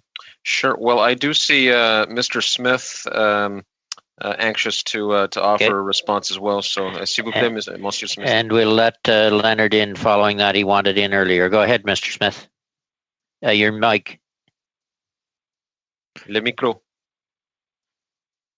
And you're mute. You're mute, Mitchell. Ouais. OK. Juste dire rapidement, en fait. Very quick response. Indeed, the fishery is extremely important for our region in the Maritimes, Quebec and British Columbia, because it amounts to about 33% of GDP. And you have to remember that the tourism sector won't be there either, so that the weight that the fisheries sector will have for our regions will be even greater. Now, you also talked about retail for the remainder of the year. Quite likely we'll have problems in terms of the food chain, like we're seeing with meat, and our season might be spent helping the protein category, if you will, overall. So if it's not supported right now, well, the risk is that there will be a trickle-down effect due to this lack of support. Okay, Leonard, do you want in for a minute? You probably bought a truck from Peter's area there. I might have. Why not? Lots of trucks down here. Yeah, actually, my niece lives in London. She's a nurse. There She's you go. One of the front lines. Well, thank her for me. That's truly appreciated. I sure will. I think lobster fishery is the backbone of communities along the coastline where I live. I fished for 33 years. My father fished before me, and I come from a family of 19. So we eat a lot of lobster over time. But it's worth billions of dollars to the Nova Scotia economy every year. It's one of the main economic drivers in the province. So we need to make sure it goes through the hard times, and we need to make sure it comes back during the good times. Okay, thank you. Turning to Mr. Cumming, followed by Ms. Zerowitz. James? Great. Thank you, Mr. Chair, and thank you for all of you for taking the time to be here today. I'll start with Ms. Burridge. That the portfolio that I'm a critic on is small business and export promotion, and I did hear you loud and clear about that the CEBA program lacks flexibility, and I'm very interested that it looks like it's impacted the fisheries, because we're hearing that from a lot of small businesses that have contractors, a lot of small businesses that maybe pay through contract workers or through dividends. Your suggestion to just say, listen, Box 14, consider as an employment income, seems to me like a pretty simple methodology to be able to allow these people to have access to CEBA. And the same thing with the dividend, submit your T5. Can you just elaborate a little bit more on that? Yes, that's exactly why we suggested it, because it's the one thing that I think could be done really very quickly to allow Box 14 to count. The the CBA, as far as my members are concerned, would be the most helpful thing that we could do. With fisheries just beginning to gear up, fishermen have to go out and buy a license. If I look at the salmon seine fleet last year, let's say for a chum salmon, which was probably worth about $9 a fish, the license fee took up $7 of that. So this is a very significant cost. There's all the cost of paying the crew to get the boat ready, doing the maintenance, all of that. Now, normally, a fisherman would go and borrow that money, possibly from the bank, more likely from a processor, and processors don't have any money this year either. Banks certainly don't want to lend to fishermen. So if we could just fix that, it would be one thing that could be done immediately that would work for just about every small business vessel owner on the BC coast. Great, thank you, Ms. Burge. Mr. LeBlanc, you had mentioned something in your presentation about members that have had to take their RSP. They need the money, so they're going to, you have to have the cash to be able to operate. So they've removed their RSP and paid tax coming out of their RSP. Would you be amenable to the idea of that you could withdraw from your RSP tax-free as a loan, and then at some future date, it could be down the road 2-3 years, that you could inject it back into your RSP? I mentioned that in my presentation that we should be able to withdraw from our members should be able to withdraw from the RSP tax-free for this year for the crisis. But I think we're open to flexibility as to how it would work if that's not palatable for the Department of Finance. But I think there's a capital there that could be withdrawn to help the harvesters in this crisis. Great, thank you. And I want to shift to Mr. Jollymore. You completely impressed me. You're a small business guy. You're out there fishing. I had a client who now is in the business of selling versus harvesting, called Effing Seafoods. And he just, I admire him so much because he's such an entrepreneur, and he came from being a fisherman off the coast of Vancouver. It's got to be frustrating for you that every program that we've talked about today has virtually ignored the position that you're in. Can you give me some feedback to you and your peers, how it feels that most of these programs have exempted you? First of all, thanks for the kind words. I know Rob Tryon, I know who you mean with the effing seafood. Yeah. That's funny. Yeah. We ourselves, our family, we have 2 retail outlets and a lobster pound ourselves too, so we do buy as well. So it's the hustle's there. Right now, a sense amongst the fishermen, it's that the programs are there, and the way that it was worded is that they don't want to create new funds for us. We're not asking for new funds. We're just asking for modifications to what is already out there. And it is frustrating that it's already come to this point on the calendar. We were supposed to already be in the water at this point. We've missed a very important part of our season pre-Mother's Day on the Atlantic coast. A large majority of our, like on PEI, last year we landed 39.9 million pounds. Around 7 million of that was sold before Mother's Day. So a big part of our lobster is caught and sold before that. So by missing out on that and not having access to capital, hired men are missing out on weeks right now of employment. Captains, our boats are in the water, our gear is on the wharf, everything has been prepared and ready to go. It is frustrating that it is getting to this point. We'd like to have something announced so that everybody can make plans accordingly. At this point, when everybody's going to set on the 15th, people are ordering bait tomorrow, kind of thing. So this is something that needs to happen quickly now. Okay, we'll have to end it there. Sorry, James. Turning to Ms. Zerowitz, and then we'll go to a series of single questions, starting with Mr. Brunel de Sepp. Julie? Great. Thank you so much, Mr. Chair. And I want to say huge thanks to all the amazing presenters. My writing's in downtown Toronto, but believe it or not, when I grew up in downtown Toronto, My mother's first job when she immigrated to Canada from Mexico was actually processing salmon. And that went on until the late 70s. So I always remember having a house full of salmon and always loving it. Anyways, thank you for your presentations today. You all have been very clear about what are the needs right now, what are some of the weaknesses in our current support programs. You've come up with some excellent ideas about some of the adjustments you might be looking for and some of the programs you might be looking for. So I want to let you know to say that's come across as loud and clear, and it's been a very excellent dialogue and discussion. Where I want to focus my question on is, it's on one of the things that the Prime Minister said this morning in response to questions from the media after his daily update. He said that one of the things the federal government is doing is, how do we build back better? You know, a lot of our discussions focus very much on this year. How are we going to get through this year? How are we going to pivot into 2021? I think the reality is the world is going to look a bit different after this pandemic is over and as we get out through this pandemic. I'll also say that sometimes crises like these actually allow us to see weaknesses in our current business models. And one of the my question, and it's open to anyone who'd like to respond, and I'd like to hear from the different coasts and the different parts of the fishing sector. But how is it that the federal government can start investing in the fishing sector in a way that's going to help the sector build back better?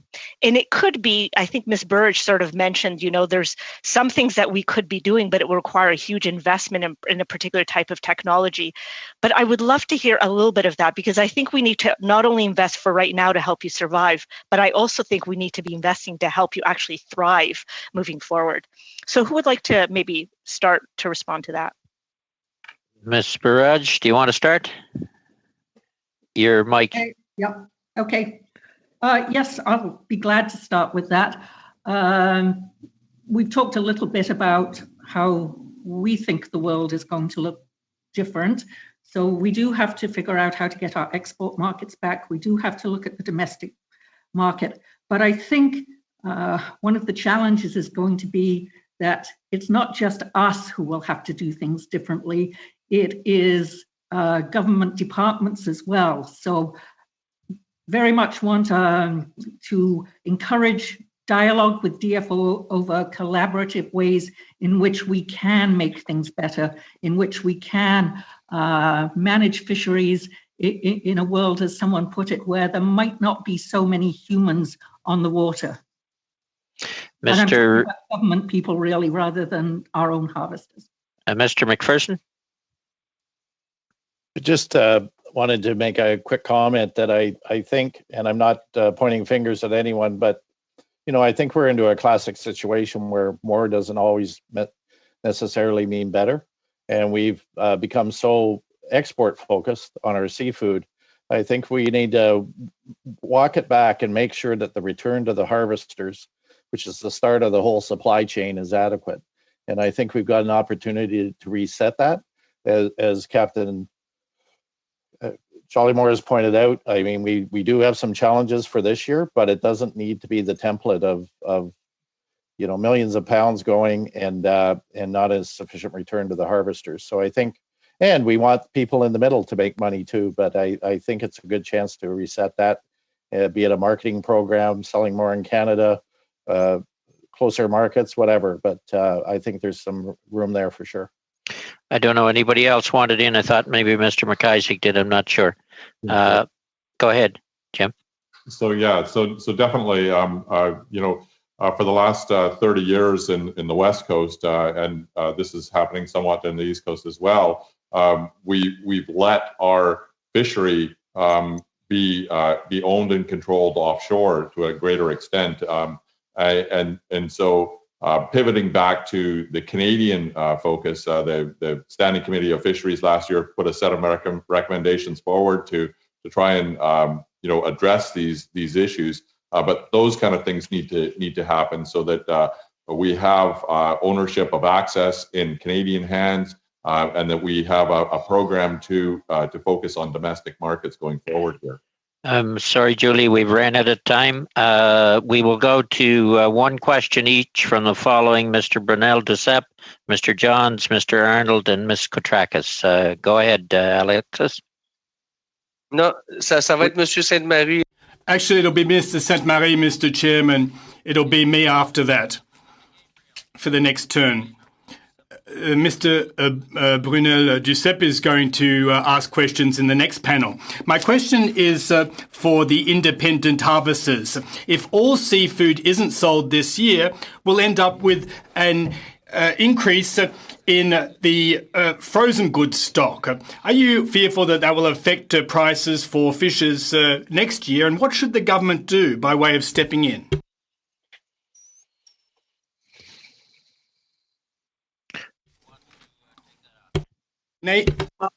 Canadian independent fish harvesters. I can, I'll start it. Thank you for the question.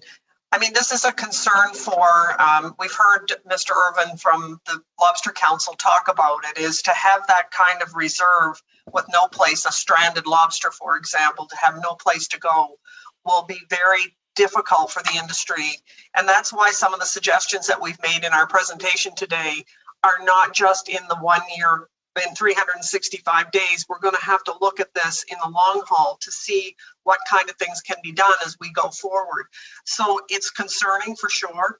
And we have to, I think harvesters and buyers, processors are trying to work through how to control the demand right now and work through the challenges that we have. But certainly it would be a very difficult situation if we have too much product. Jim, did you want to add something else? If I could, so one of the things that harvesters have been doing is trying to change the fisheries management plans, the operational plans, to slow down harvest so that they can actually be absorbed into the domestic market.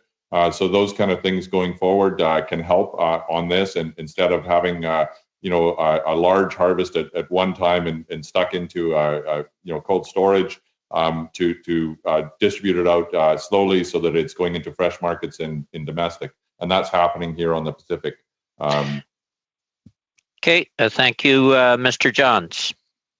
Yeah, so, I'm hearing from many of you about lack of access to capital, of course, the Canada Emergency Bank Account. This is something that we're hearing from many small business people, whether it be people that own a yoga studio that are contracting people out, or builders, construction. But of course, fishers, we're hearing from you that you can't access the Canada emergency wage subsidy. We hear from small business people that they can't access the Canada Emergency Commercial Rent Program. We're hearing from people that can't access CEBA. People are feeling, small business people, in fact, in BC, 49% of businesses can't access any of the government programs. They feel the system's rigged against them, the small business people. So my question to you, Mr. LeBlanc, is maybe you can talk about how important this financing is for independent fishers, for small business people, and how important it is to the supply chain if independent fishers don't get financing. Well, I think what we proposed in our $120,000 interest-free loan will go a long ways to not only giving some needed financing to individual harvesters, but it'd also be good for communities and contributing business that harvesters deal with. This would be an availability of funding that they could use to buy a motor, or they could buy something else to make their enterprise more efficient. So it is critical that we have that to support our local communities also. Okay, thank you for that one. You might want to look in the fishing sector at the advance payment program that is in place in the agriculture sector. There's a very good program that really is a marketing tool where money is put out interest-free until the product goes to market. Going to Mr. Mel Arnold. Thank you, Mr. Chair. I had multiple questions, but I will have to narrow it down to one. I also wanted to ask about the effect of the extra storage on next year's prices. I also wanted to ask about the effect of the right whales being spotted in the Gulf and how that may impact and shorten seasons that have already been shortened on the early opening end of it. But I'll direct a question to Mr. Jollymore and perhaps Mr. LeBlanc.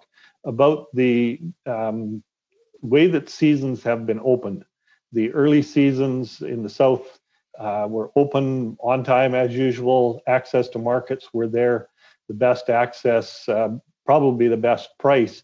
How has that impacted harvesters in the Gulf, and to those that that still have their seasons delayed now until mid-May?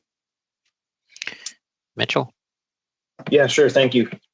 Well, one of the issues that we're going to face by delaying 3 seasons to open simultaneously on the 15th is that's a Friday. People will go back out and fish that afternoon and Saturday as well. So there's going to be a lot of lobsters hit the market at the same time. Before this pandemic reached our shores, Area 33 set in November, and they have continued to fish despite calls from the Nova Scotia processors maybe to pause the season.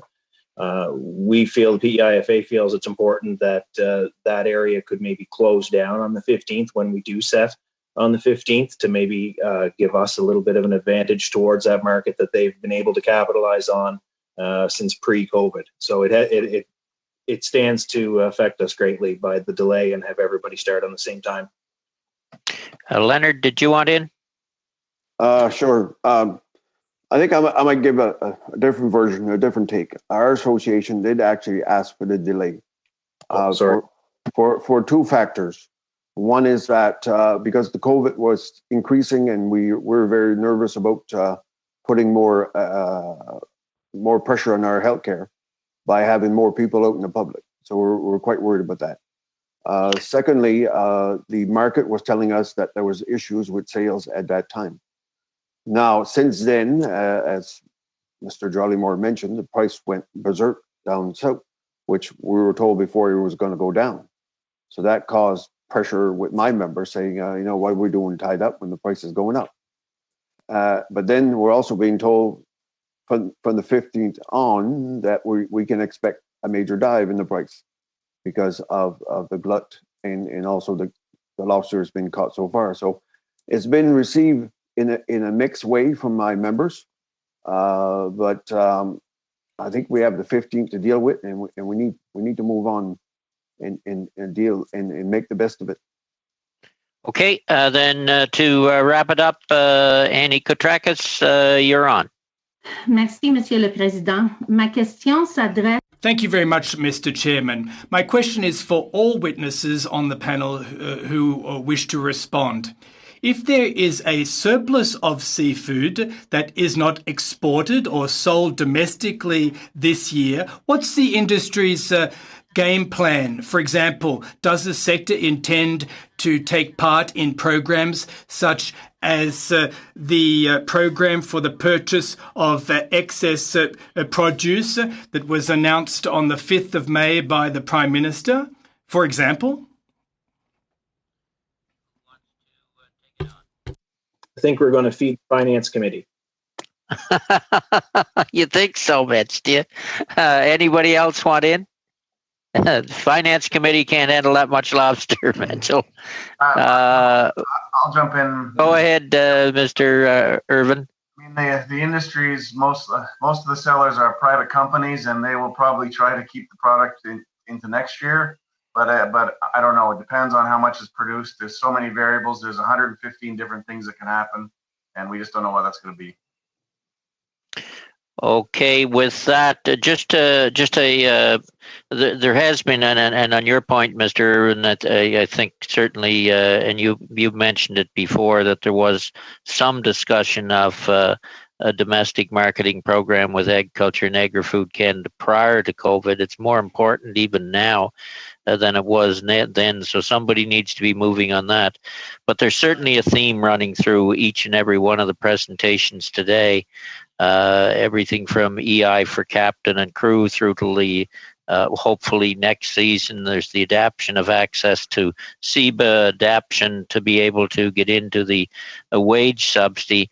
I guess my question is, we keep hearing even on the government side about a package for harvesters themselves. What is the critical timeline for a harvester package to be put in place. You're hitting the water in the 15th. Is it something like 40,000 boats hit the water that day? What is the critical timeline for that package to be there and available? I see Leonard's hand up. And Mitch. Leonard? My answer will be short. It's yesterday. Yeah. we needed that before now because some people might have avoided going fishing and would avoid it making major expenses. Mr. Mallet and then Mr. Mitchell. I was just about to say exactly the same thing as Leonard. I think that a few weeks ago would have been nice because many fishermen have had to make some very difficult choices already in terms of hiring or not some of the deckhands. And I mean, on the health and safety side also, the question about going fishing or not. Many of our fishermen are over 60, 65, and some of the deckhands also. So in some areas, there is a clear and present risk of this pandemic affecting some of our members and crews. And you'll wrap it up, Mitchell Jollymore. Thank you. The reality is there are members that do have concerns with the health issues that are surrounding us right now. If this is an adequate package, there will be people that will decide to perhaps not fish. That in turn will help some of the issue about the stranded lobster. We need to know this. I know the past is before us or behind us, but this needs to be something that comes out very soon in the next day or two. I would be very surprised if you haven't had already discussions on preliminary stuff here, but you guys need to really take what was presented today and come up with something, and we need to get it out to harvesters so that they can make their decisions. Yeah, there's been preliminary discussions, but the package needs to get out there, whatever it may be. All right, look, on behalf of all the members of the committee, I do want to thank each and every one of the witnesses for taking the time. I think there's very thoughtful presentations and very thoughtful answers to our questions, and I guess we're of the hope that a package could be announced forthwith, each and every one of us. So with that, we will have to suspend. We have another panel following this, so we'll suspend this meeting. And Mr. Clerk, you can check out the witnesses for sound for the next panel. Thank each and every one of you for your presentations today. Meeting suspended. Thank you, Chairman.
reflection off the top of my head, and that's always a big worry.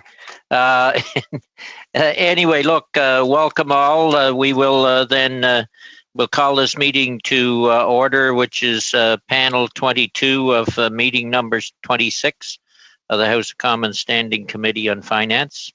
We're operating pursuant to an order of reference of Tuesday, March 24th, and the committee is meeting on the government's response to the COVID-19 pandemic. Today's meeting is taking place by video conference, and the proceedings will be made available via the House of Commons website. With that, I know we have a big, we'll not go through any more preliminaries. We have a selection of 8 witnesses on this panel.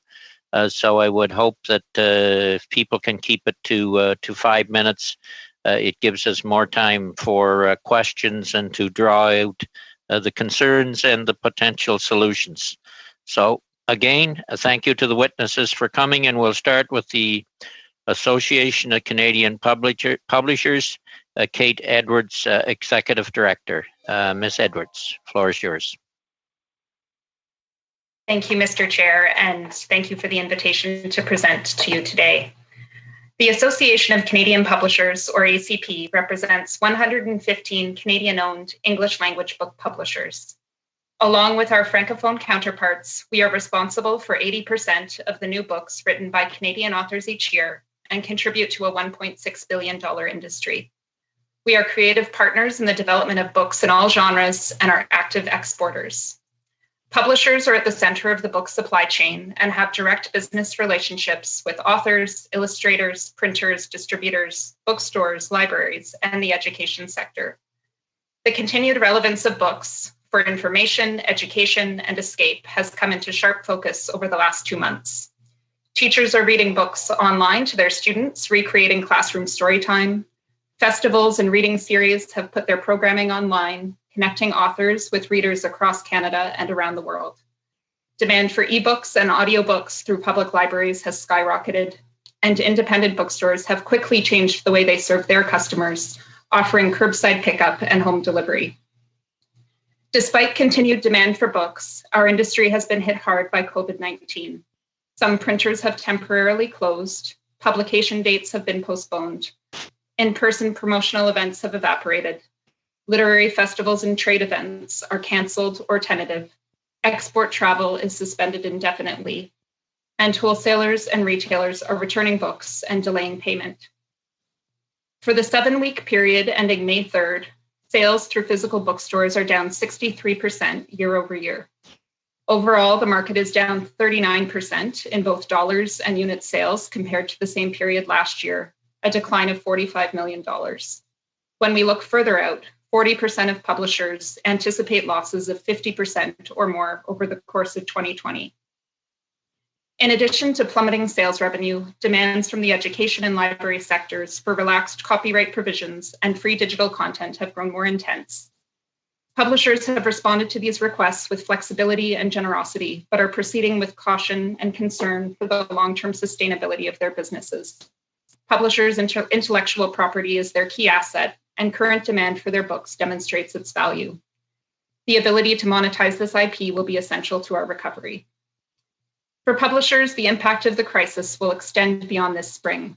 Credit is already stretched, and future financing is uncertain. Publishers' ability to pay author royalties, printers, and wages may be compromised. The Canada Book Fund and the Canada Council for the Arts have accelerated this year's grant payments in response to the crisis. This is greatly appreciated, but is a stopgap measure and does not represent new or emergency investment. Prior to the crisis, it was widely acknowledged by industry and government, including by this committee, that the Canada Book Fund is under-resourced.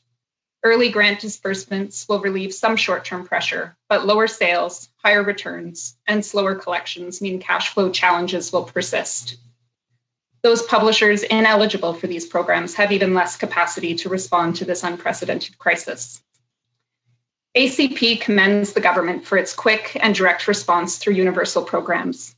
Though some publishers' short-term needs will be addressed by the emergency measures that have been announced, our sector is not universally served by programs like the Canada Emergency Wage Subsidy and Canada Emergency Business Account. Many book publishers use staffing models that rely on contract and freelance staff rather than full-time employees and are not covered by the wage subsidy. Others are owner-operated and publishers do not draw a salary or meet the minimum payroll to apply for these benefits. As public sector entities, university and museum presses are not eligible for these programs, but are experiencing the same declines in sales as other publishers. We are encouraged by last month's announcement of $500 million in emergency support for arts, culture, and sports organizations, and eagerly await further details of this investment, hoping it will fill some of these gaps. As the industry shifts from immediate crisis response to planning for stabilization and recovery, a strategic combination of financial support and policy tools is needed to ensure Canadian publishing infrastructure remains intact to continue to serve Canadian readers. With that in mind, ACP makes the following recommendations. Provide an emergency supplement to this year's Canada Book Fund grants to respond directly to the COVID-19 crisis. Introduce a broad and flexible benefit similar to the wage subsidy for those whose staffing models, company structure, or revenue patterns make them ineligible for the universal benefit. Provide an immediate increase to the permanent budget of the Canada Book Fund, as recommended by this committee in 2016. And finally, implement ACP's longstanding recommendations for copyright reform put forward during the 2018 review of the Copyright Act. Thank you for your time and for your efforts in responding to the COVID-19 crisis, and I look forward to the discussion and your questions. Thank you. Thank you very much, Ms. Edwards. Turning then to Commissioner Ambrosi with the Canadian Football League. The floor is yours. Well, thank you to the committee for your invitation, to all MPs for their leadership, and to our essential workers for their courage. I have never had more sleepless nights, and I have never been prouder to be Canadian. I'd also like to acknowledge my fellow panelists. They all work to make Canada a better place. I appear here on behalf of the Canadian Football League and the Grey Cup, which has been a source of Canadian unity and celebration since 1909. The CFL is a valuable and integral part of Canadian life, and its future is very much in jeopardy, and would be terribly sad if this pandemic were allowed to take it away. Ours is a big brand, but not a wealthy business. Collectively, our teams lose between $10 and $20 million a season. We survive because of the passion of our fans, the dedication of volunteers who guide our community-held clubs, and the civic philanthropy of the people who own and subsidize our privately held teams. Our players are world-class athletes and first-class people. Their devotion to charity and community is second to none, but the salary of NBA superstar Steph Curry is equal to the salaries of all of our players combined. Our product is football, but what we really do is bring Canadians together. 2 million Canadians buy tickets to our games each year. When our players go into the community to talk about violence against women or bullying or food banks, they draw a crowd. Bringing people together makes us great, but in a pandemic, it makes us vulnerable. Because the first thing to go and the last thing to come back is large gatherings, and large gatherings is the lifeblood of the CFL. Unlike large US-based leagues, our biggest source of revenue is not TV, it's ticket sales. Governments coping with COVID-19 for reasons of public health that we totally support have made it impossible for us to do what we do. Our best case scenario for this year is a drastically truncated season, and our most likely scenario is no season at all. We are currently operating on the money our fans and to a lesser extent the broadcasters and sponsors pay us in advance for games. The day is fast approaching when we will have to cancel several games and perhaps the season. And then our fans and our partners will have every right to demand their money back. At that moment, our financial crisis will become very real and very big. The spirit and substance of our ask to the federal government has been obscured somewhat by the power of a headline, something I'm sure all of you in public life are very familiar with. We have told the federal government we need $30 million in working capital this summer to keep operating and keep as many people employed as possible. It is very challenging to be precise on what additional help we might need because COVID-19 has literally created a world of uncertainty. Will we have games this fall or no season? What about 2021? Can we pack our stadiums then or not? One of our most famous Grey Cup games was called the Fog Bowl because the players couldn't make out what was in front of them. A friend of mine says we're all operating in a fog bowl right now. But we did our best to consider what might be ahead of us, and we estimated that we could need as much as an additional $120 million over the next 2 years, if the most negative scenarios, all of them, come true. But here's our bottom line. We want the support we need to get through this crisis, and not a dime more. We support the decisions government have made, but their effects on our business is devastating. We just don't want it to be fatal. A ban on large gatherings means no revenue and no business for us. And we want to ensure it does not mean no CFL for the future. We want to earn this money and pay taxpayers back by delivering real value through a partnership with government. We can share our in-stadium, online, and broadcast assets so government can deliver important information. And we can build on our track record of service to the community. For example, we could expand the award-winning More Than a Bystander program we deliver with the Ending Violence Association in BC, and train boys and men across the country about consent and respect for women. I don't mind telling you this is humbling, but the fact is we need support so we can be there for all the community groups that depend on us, so we can continue to deliver $1.2 billion in economic activity each year, so the CFL can continue to be one of those things that connects us as Canadians, something uniquely ours. Whenever it comes, we want our next Grey Cup, Canada's 108th, to be a place where we can all celebrate what we did to get through this, and that Canada is back. And thank you very much.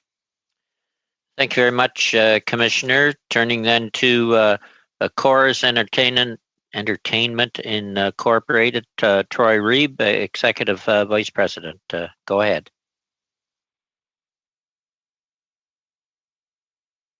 Troy, is your mic on? I can see your there. Try it again now. Second mute button. Thank you, Chairman Easter. I will say just off the top that, as a local broadcast partner with the CFL in several markets, we have strong sympathies for and a strong understanding of what the league is going through. Good evening, committee members. My name is Troy Reeb. I serve as Executive Vice President of Broadcast Networks at Chorus Entertainment. On behalf of our company and our 3,500 employees across Canada, I want to start by thanking this committee, your parliamentary colleagues in the House and the Senate, and really all federal public servants for the tireless work you're doing to protect Canadians and support our economy. I am pleased to be here tonight to discuss the impact that COVID-19 is having on our company and on our programming for Canadians, and to share our thoughts on government responses to this crisis.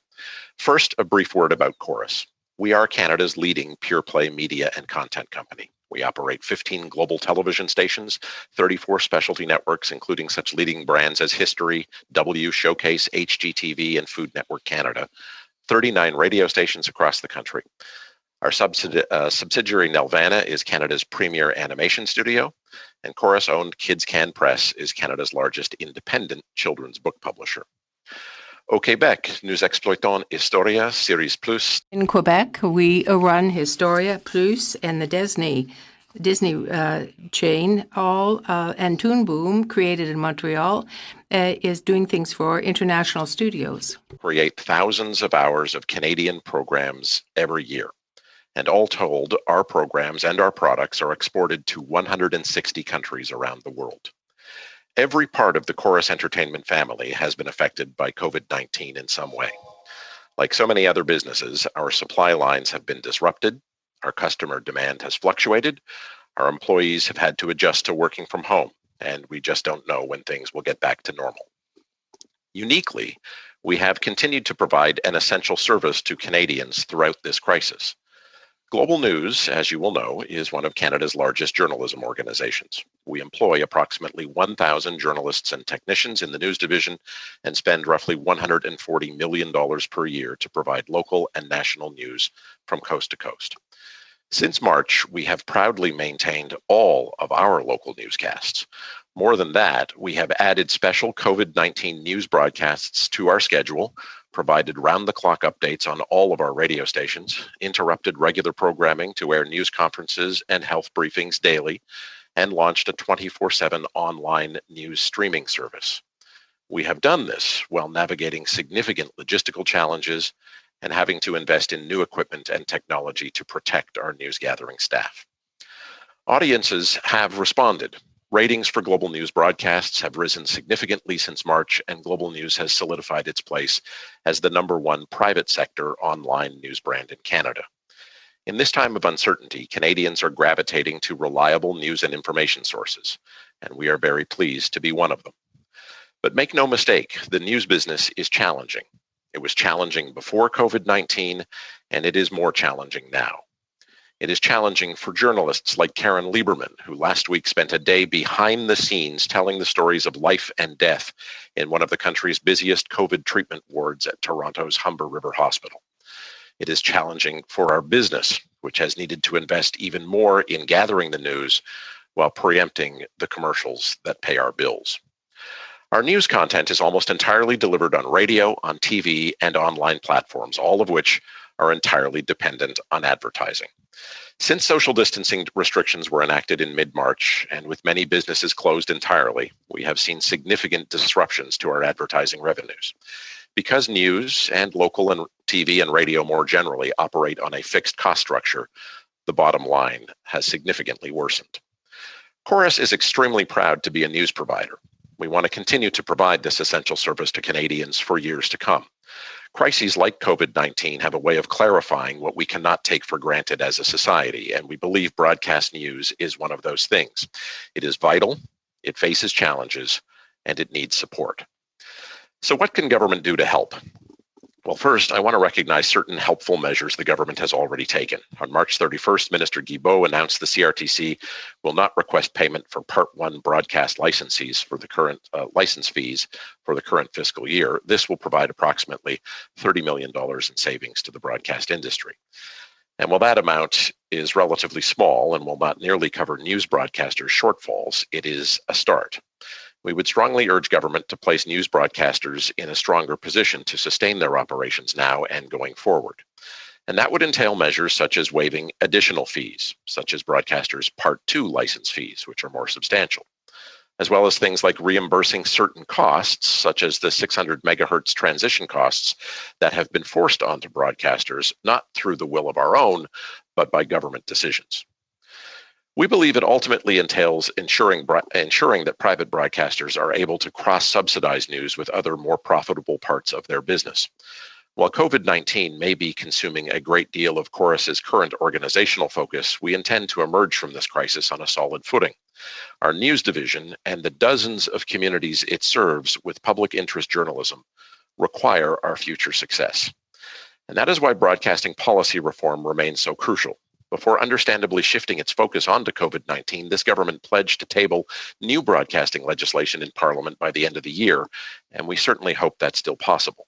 The government recognized a rapidly changing competitive environment has made broadcasting policy reform an urgent priority, and we would say that COVID-19 has made it more urgent still.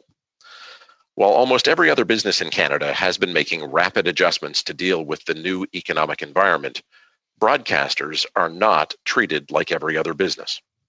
Corus's licenses require us to spend 30% of last year's revenues on Canadian program supply this year, regardless of what has happened to this year's revenues.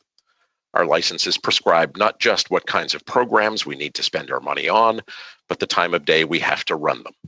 And all of this limits our ability to adjust for COVID-19 in the short term, as well as to remain competitive long-term with foreign streaming giants. Thank you again for the opportunity to appear tonight, and I would be pleased to answer any questions. Thank you very much, Mr. Reeb. Turning then to Martin Roy, Executive Director, Festivals and Major Events Canada. Welcome. The floor is yours. Merci. Thank you. Thank you, members of the Finance Committee. Canada, aussi connu sous Festival and Major Events Canada, also known by the acronym FAME, has a membership affiliated and direct of more than... For a minute, just check at the bottom to make sure on your interpretation there where it says down at the bottom that you're on the language you're speaking. If you're speaking English, you need to be on English. If you're speaking French, you need to be on French. Otherwise, we hear both the translators and your voice at the same level in our ears. So just to check to make sure you're on the right language on your Zoom there.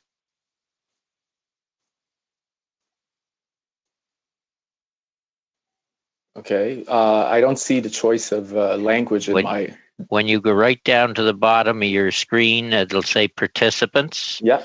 The next panel beside participants will likely have the two languages on it there if you touch it. Oh, it doesn't appear. It's not there. Okay, we'll have to get the... I'm hearing you okay in English, but you want to be able to speak the language you want. It's not there? No, it doesn't appear in my dashboard. David, is there a technician that can make sure we don't get both languages at the same time? Try again, Mr. Waugh, and we'll see where it goes. Alors, as I was saying, Festivals and Major Events Canada, also known as FAME, has a direct and affiliated membership of more than 500 in this country, of all sizes and in all the provinces. The coalition brings together REMI, the Regroupement des événements majeurs internationaux. I'm hearing both languages at the same level. I wonder if we can. Mr. Clerk, if you could have. We'll go to the next witnesses and come back to Mr. Waugh.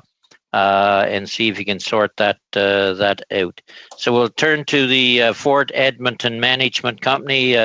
Darren Dalgleish, President and CEO. Darren? Thank you, Mr. Chair. Good afternoon, everybody. I'd like to thank the committee for the opportunity to speak to you today. And I'm joining you from Edmonton, Alberta, home of the Oilers and the Eskimos, and Canada's largest living history museum, Fort Edmonton Park. The overall tourism industry in Canada is worth $90 billion of economic activity and 1.7 million jobs. It's an enormous industry with tentacles in every community. My experience in the cultural tourism sector includes Ontario and Alberta, so my comments will apply to both provinces, but the challenges are generally uniform across the country. Cultural tourism organizations like museums have been fighting a steady decline in visitation over the years. Declining interest, the state of the economy, and reduced government funding for cultural institutions has all of us on the edge of sustainability. Tourism attractions are under strain as well due to declining discretionary spending, and because the market can only absorb so many tourism offerings, where the industry has filled the void from lost industrial and manufacturing activity. I tell you this just to illustrate how fragile this sector was before this public health crisis. Some organizations, including Fort Edmonton Management Company, have started to focus on expanding their product mix to a more market-aligned portfolio. And why is this? Well, it supports the sustainability of the core product, and it helps preserve the social value that these organizations were created for. Now, with this health crisis, tourism and cultural organizations find themselves in dire circumstance. Because the very nature of tourism relies on visitation and volume. The disruption of travel has impeded our industry as well. And this issue will affect us well beyond the pandemic because consumer behaviors are likely to linger. Think about this for a moment. Cultural tourism is one of the only industries where there's no shipping cost or supply chain for your product. Rather, your customers come to you to get it. This was once a strong tailwind for our industry, and it's now become a crippling headwind. Further, when people travel to our locations, they create an economic impact and multiplier that generates demands for many other businesses. This entire model is now drowning, and it needs to be reimagined so maximum social and commercial value can be realized. I remember SARS. Toronto was just a few hours away from our home in Kingston, Ontario. SARS devastated the tourism industry in Toronto, but something remarkable came of it.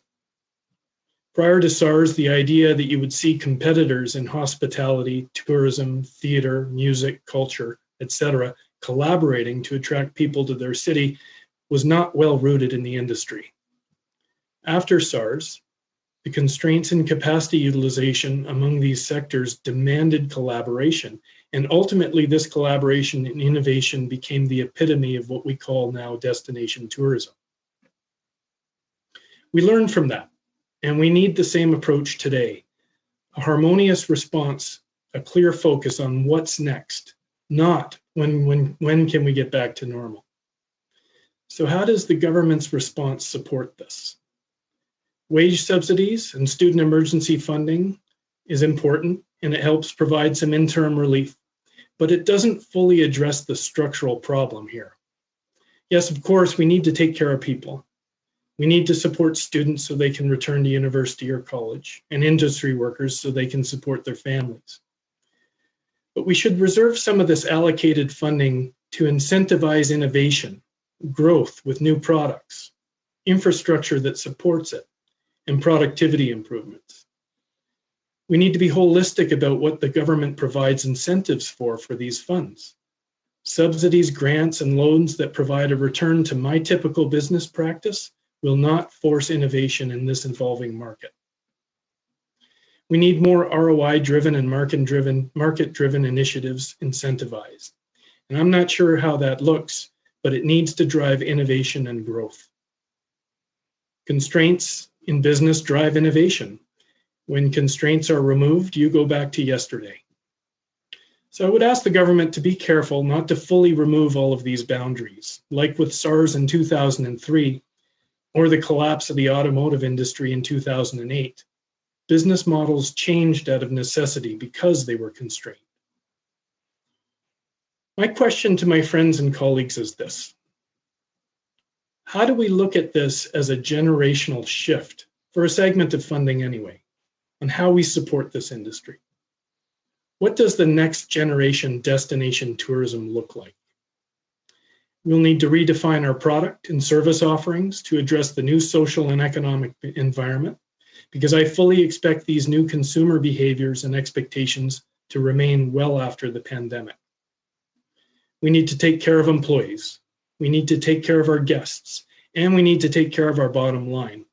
And if any of these three legs fail, sustainability is simply dissolved. In short, we've got to innovate. The government programs that exist to respond to this crisis in our sector are a great start. And they'll help position organizations to hit the ground running when we emerge from this crisis. But if I'm being completely honest, I'm less worried about when we'll hit the ground running than I am with how we're going to hit the ground running. It's possible we won't be running at all. I very much appreciate the opportunity to speak with you today, and I definitely acknowledge the immense challenge of supporting this very diverse industry, and I thank you for that. Thank you. Thank you very much, Mr. Dalgleish. We'll come back to festivals and major events Canada. Mr. Waugh. Well, I'm sorry, but they are trying to settle the problem, so it's not we're not done yet. We'll go to the end of the line, and you'll be the last up. Perfect. Sorry about that, Martin. Okay, one voice for Arts and Cultures, Brad Keast, acting chair. Go ahead, Brad. Thank you, Mr. Chair, members of the committee, and distinguished guests. And of course, thank you for receiving these remarks this afternoon and for dedicating time to this important topic. In our race to act, have we fully taken into account the significance of the moment that we're in? History will judge us on this period and what comes next, judge us on how we either stoke the flames of our culture through this crucible or how we let them falter. The Prime Minister recently noted that the arts allow us to dream. More than that, the arts ignite innovation and drive positive change. We must all decide today how history will judge us while under threat. We cannot shrink from this responsibility. We have an opportunity to lead the world, grow, bolster national pride in a transformative way for future generations. I'm a proud Canadian. I'm a former combat systems engineering officer, spending 9 years across Canada with the Canadian Navy. I'm now a real estate executive at Dream Unlimited in Toronto. I'm also board chair of the Museum of Contemporary Art, and more recently, and the reason for my appearance today, I'm a co-founder and chair of a new effort, One Voice for Arts and Culture, currently representing nearly 100 organizations across 8 provinces and 3 territories. OVAC aims to understand and advocate for the arts and culture sector most broadly defined. I acknowledge here my co-founders, Brady Wood and Paul Bain, and a small group of volunteers helping to organize our work.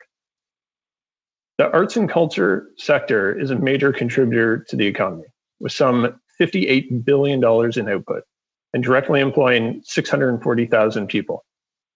But the not-for-profit funding model is broken. Most organizations are in a precarious situation in the best of times. There's a drive to maximize programming with the funds available, and this drive for output has all but eliminated resiliency. The current crisis has exposed these weaknesses very clearly. We need to investigate these root causes and repair the model. The initial federal emergency programs for both individuals and organizations have been positive first steps, but we do need to do more. Ways to improve this would include reducing time between program announcement and details, clarifying how to apply, find a way to provide liquidity to this sector, ensure sector and government collaboration, find ways to encourage more private and philanthropic giving, see culture as infrastructure, and not just the occupied buildings, but the larger ecosystem the sector strengthens. strengthen Canada's cultural diplomacy strategy, and use this period to set groundwork for the National Museum policy. As an example, the $500 million announcement for arts, culture, and sports sector was 3 weeks ago. We're not sure yet how these funds will be distributed in terms of amounts, criteria, mechanism, or timing. We look forward to reviewing the details when they are released. Even with the government's aid packages to date, our work has only just begun. After extensive research in April, the Canada Council for the Arts determined up to 40% of Canadian arts and culture organizations would not survive without immediate emergency funding. How the aid packages impact this outcome, as one example, will require deep research and dialogue. For example, one OVAC member is projecting a $10.6 million decrease in revenues. The wage subsidy, which has been announced, will provide about $700,000 in relief. So there's a very large gap. Depending on how the $500 million is distributed, our organizations may not survive without further funding. The next challenge will be, how do we reopen? How do organizations that rely on crowds and gathering plot a course to confidently reestablish our common experiences? This is a prime example of how the sector will need multiple approaches. An art museum has very different traffic patterns than a theater with densely packed seats and a set curtain time. And of course, these organizations cannot do it alone. Being open does not necessarily mean that people will visit if they don't feel safe in crowds. An important observation that should drive all of our efforts is the need to ensure there aren't winners and losers in our industry. Help must be equitable, and that will require better data as opposed to stronger voices winning the day. We cannot forget the smaller organizations and efforts that represent smaller subsets and diverse cultures in Canada. Instead of an either or, we should strive for a both and more strategy, where all organizations have a path to survival. We would like to enter into a formal process with Canadian Heritage and other partners so that the sector may better understand and exert more agency in how support is meted out. We want to be active partners in navigating towards a shared vision of the future, not simply recipients of aid. We are at a strategic inflection point in our history. We need to seize the opportunity before it passes, and we revert to our old habits. Arts and culture are vitally important to Canada. Despite the tragic dimensions, today represents a rare opportunity for us to remind Canadians of our proud identities and heritage, in particular, the tenaciousness and optimism that unites us all. The arts will amplify every industry and boost national pride. The arts tell our stories, and emerging from this crisis, we need to be uplifted, inspired, and given hope. This is exactly what the country is crying out for. With so much fear, uncertainty, and disconnection, we need trust, reunion, and hope. I thank you again for the opportunity to make these comments, and I invite your question. Thank you very much, Mr. Keast. Turning then to Ms. Baldwin, Executive Director, Pillar Nonprofit Network. Ms. Baldwin. Thank you for the opportunity to illustrate the urgent need to support nonprofits, charities, and social enterprises, because none of us can afford the collapse of this sector. We need them now and after. I want to acknowledge our MP, Peter Fragiscatos, London North, for his support of our sector. Pillar Nonprofit Network is a regional network in southwestern Ontario that supports more than 610 members, including individuals, organizations, and enterprises. We operate a 32,000 square foot shared space in London, Ontario called Innovation Works, and we invest $4 million in our region through our social finance program, Verge Capital. I'm also the board chair of the Ontario Nonprofit Network. Our work at Pillar is driven by the belief that having the three pillars of nonprofit, business, and government working together is essential for our communities to thrive. We believe in the collective power of networks, and the federal government is a key partner within this network. We need you, you need us. Nonprofits, charities, and social enterprises are uniquely positioned to be invaluable partners for government to develop programs, services, and policies that incorporate diverse perspectives and are responsive to community needs. Their significance has been amplified by the extraordinary resilience and adaptability they have shown in response to COVID-19. That being said, there's a harsh reality we're now facing in the nonprofit sector. Organizations have had to lay off staff and temporarily suspend operations. Across Canada, layoffs of between 117,000 and 194,000 people are estimated. Revenues are declining quickly. As you heard from Imagine Canada, who projected financial losses of 9.5 to 16 billion for registered charities alone. Demand for services has been, in many cases, increased, even for organizations that are not on the front line. In addition to measures needed to respond to COVID-19, there are many other issues that are being exacerbated by the pandemic. Homelessness in housing, addictions and mental health, violence against women and children, other health issues not treated. We must work to limit and prevent the downstream costs from the deterioration of health and well-being caused by this pandemic. Take, for example, a local board I serve on, Atlosa Family Healing Services, that supports Indigenous-led programming, including a women's shelter and resting spaces that have seen an increase in demand for services, and we anticipate even greater demand once we come through this crisis. To date, the federal government has invested a great deal in helping individuals, businesses, and organizations. Regrettably, many nonprofits, charities, and social enterprises simply do not qualify for some of the economic response measures. 50% of our sector does not have paid staff, but their finances are still taking a hit. Many sport leagues are fueled by volunteers, yet they contribute to the economy and to our health and well-being. We appreciate the investments that have been made in organizations providing frontline services for the most vulnerable people and communities, but these measures are not sufficient if we want to maintain vital social infrastructure across the country, including arts, culture, sports, faith.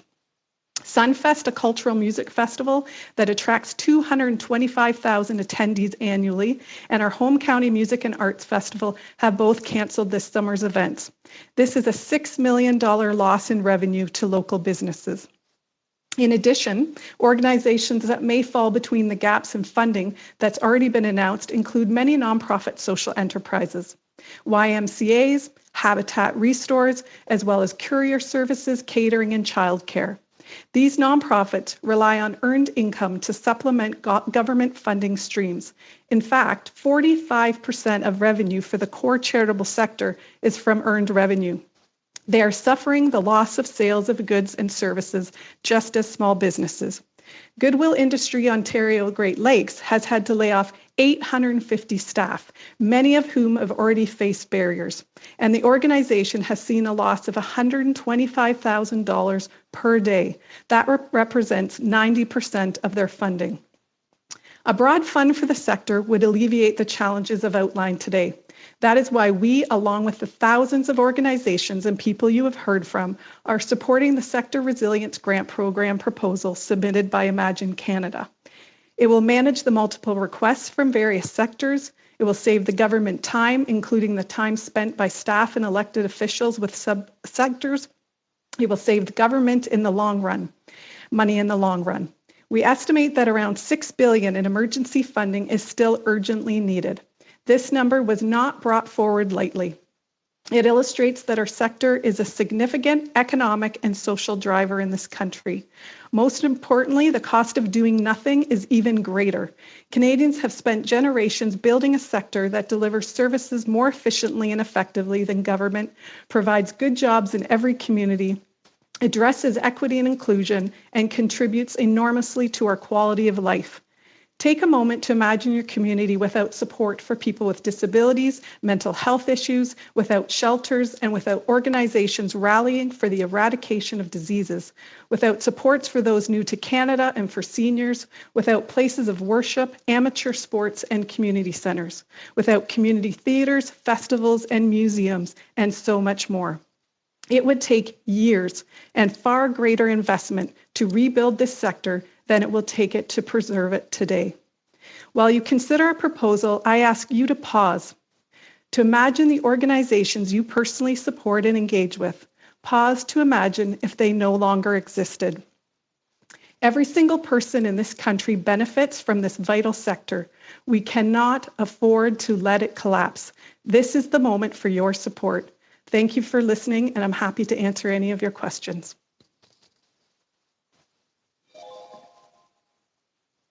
I was muted myself.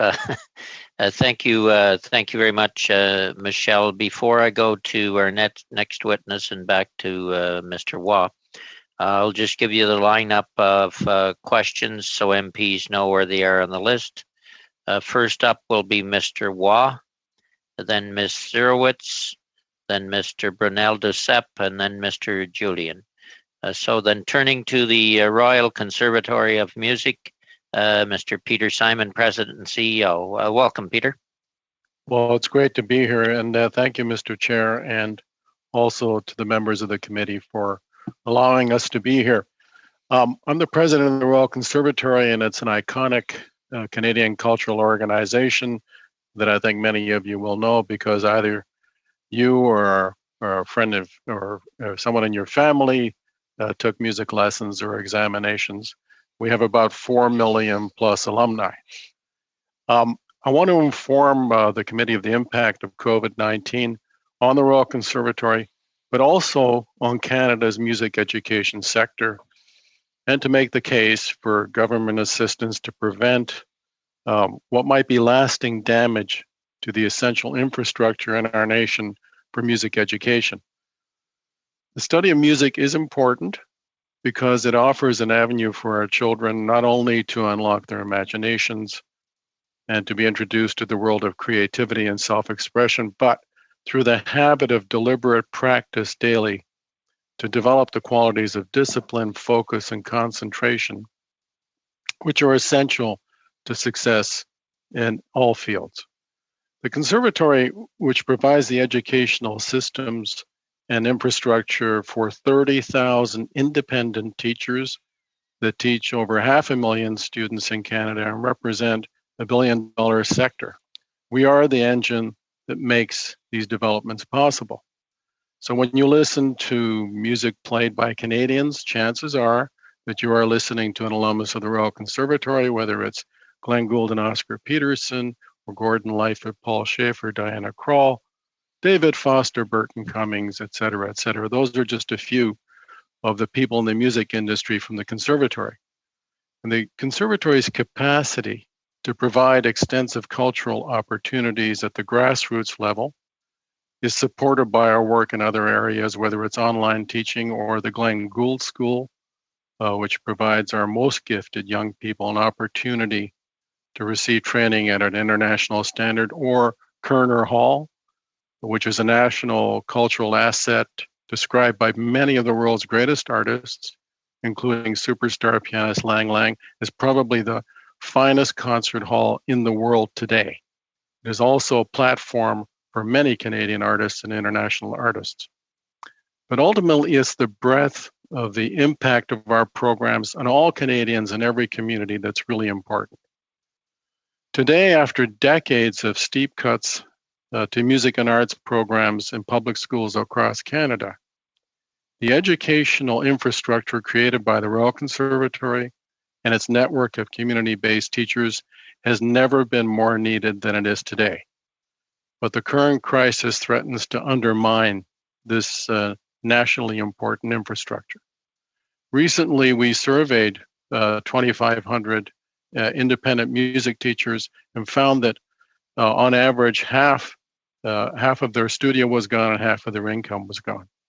The median teacher now earns between $1,000 and $2,000 a month, which is below the cutoff for CERB, but certainly not a living wage. Many teachers rightly fear for their future. The conservatory itself must generate 95% of its budget from earned revenues and contributions. Government support for us represents less than 5% of our budget. We face a cash operating shortfall of $5.3 million through to August 31. The shortfall is a result of a total revenue loss of $9.2 million, which we have reduced through expense cuts of almost $4 million. We have applied to the Canada Emergency Wage Subsidy Program. However, we project that we will still be short by 4.1 million of what we need to survive and to keep our core programs going. Our board of directors has committed to funding half this amount and hope that matching support from the Government of Canada and the Government of Ontario will be in place. But we're seeking an investment from the Government of Canada of 1.1 million to help us sustain our core programs through to August 31. But we also urge the Government of Canada to consider a means to provide income support through CERB to the country's 30,000 independent music teachers. In the absence of some degree of income support, many will be forced out of music education. And I think this would lower the quality of life dramatically in many communities and weaken one of the key pillars of cultural leadership in our nation. Thank you very much for your time and attention.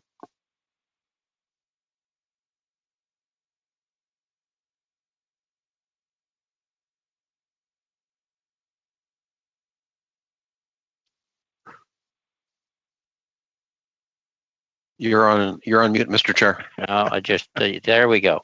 I hit video. Oh, what a system. Okay, we'll go back to Mr. Waugh, Festivals and Major Events Canada. Are you there?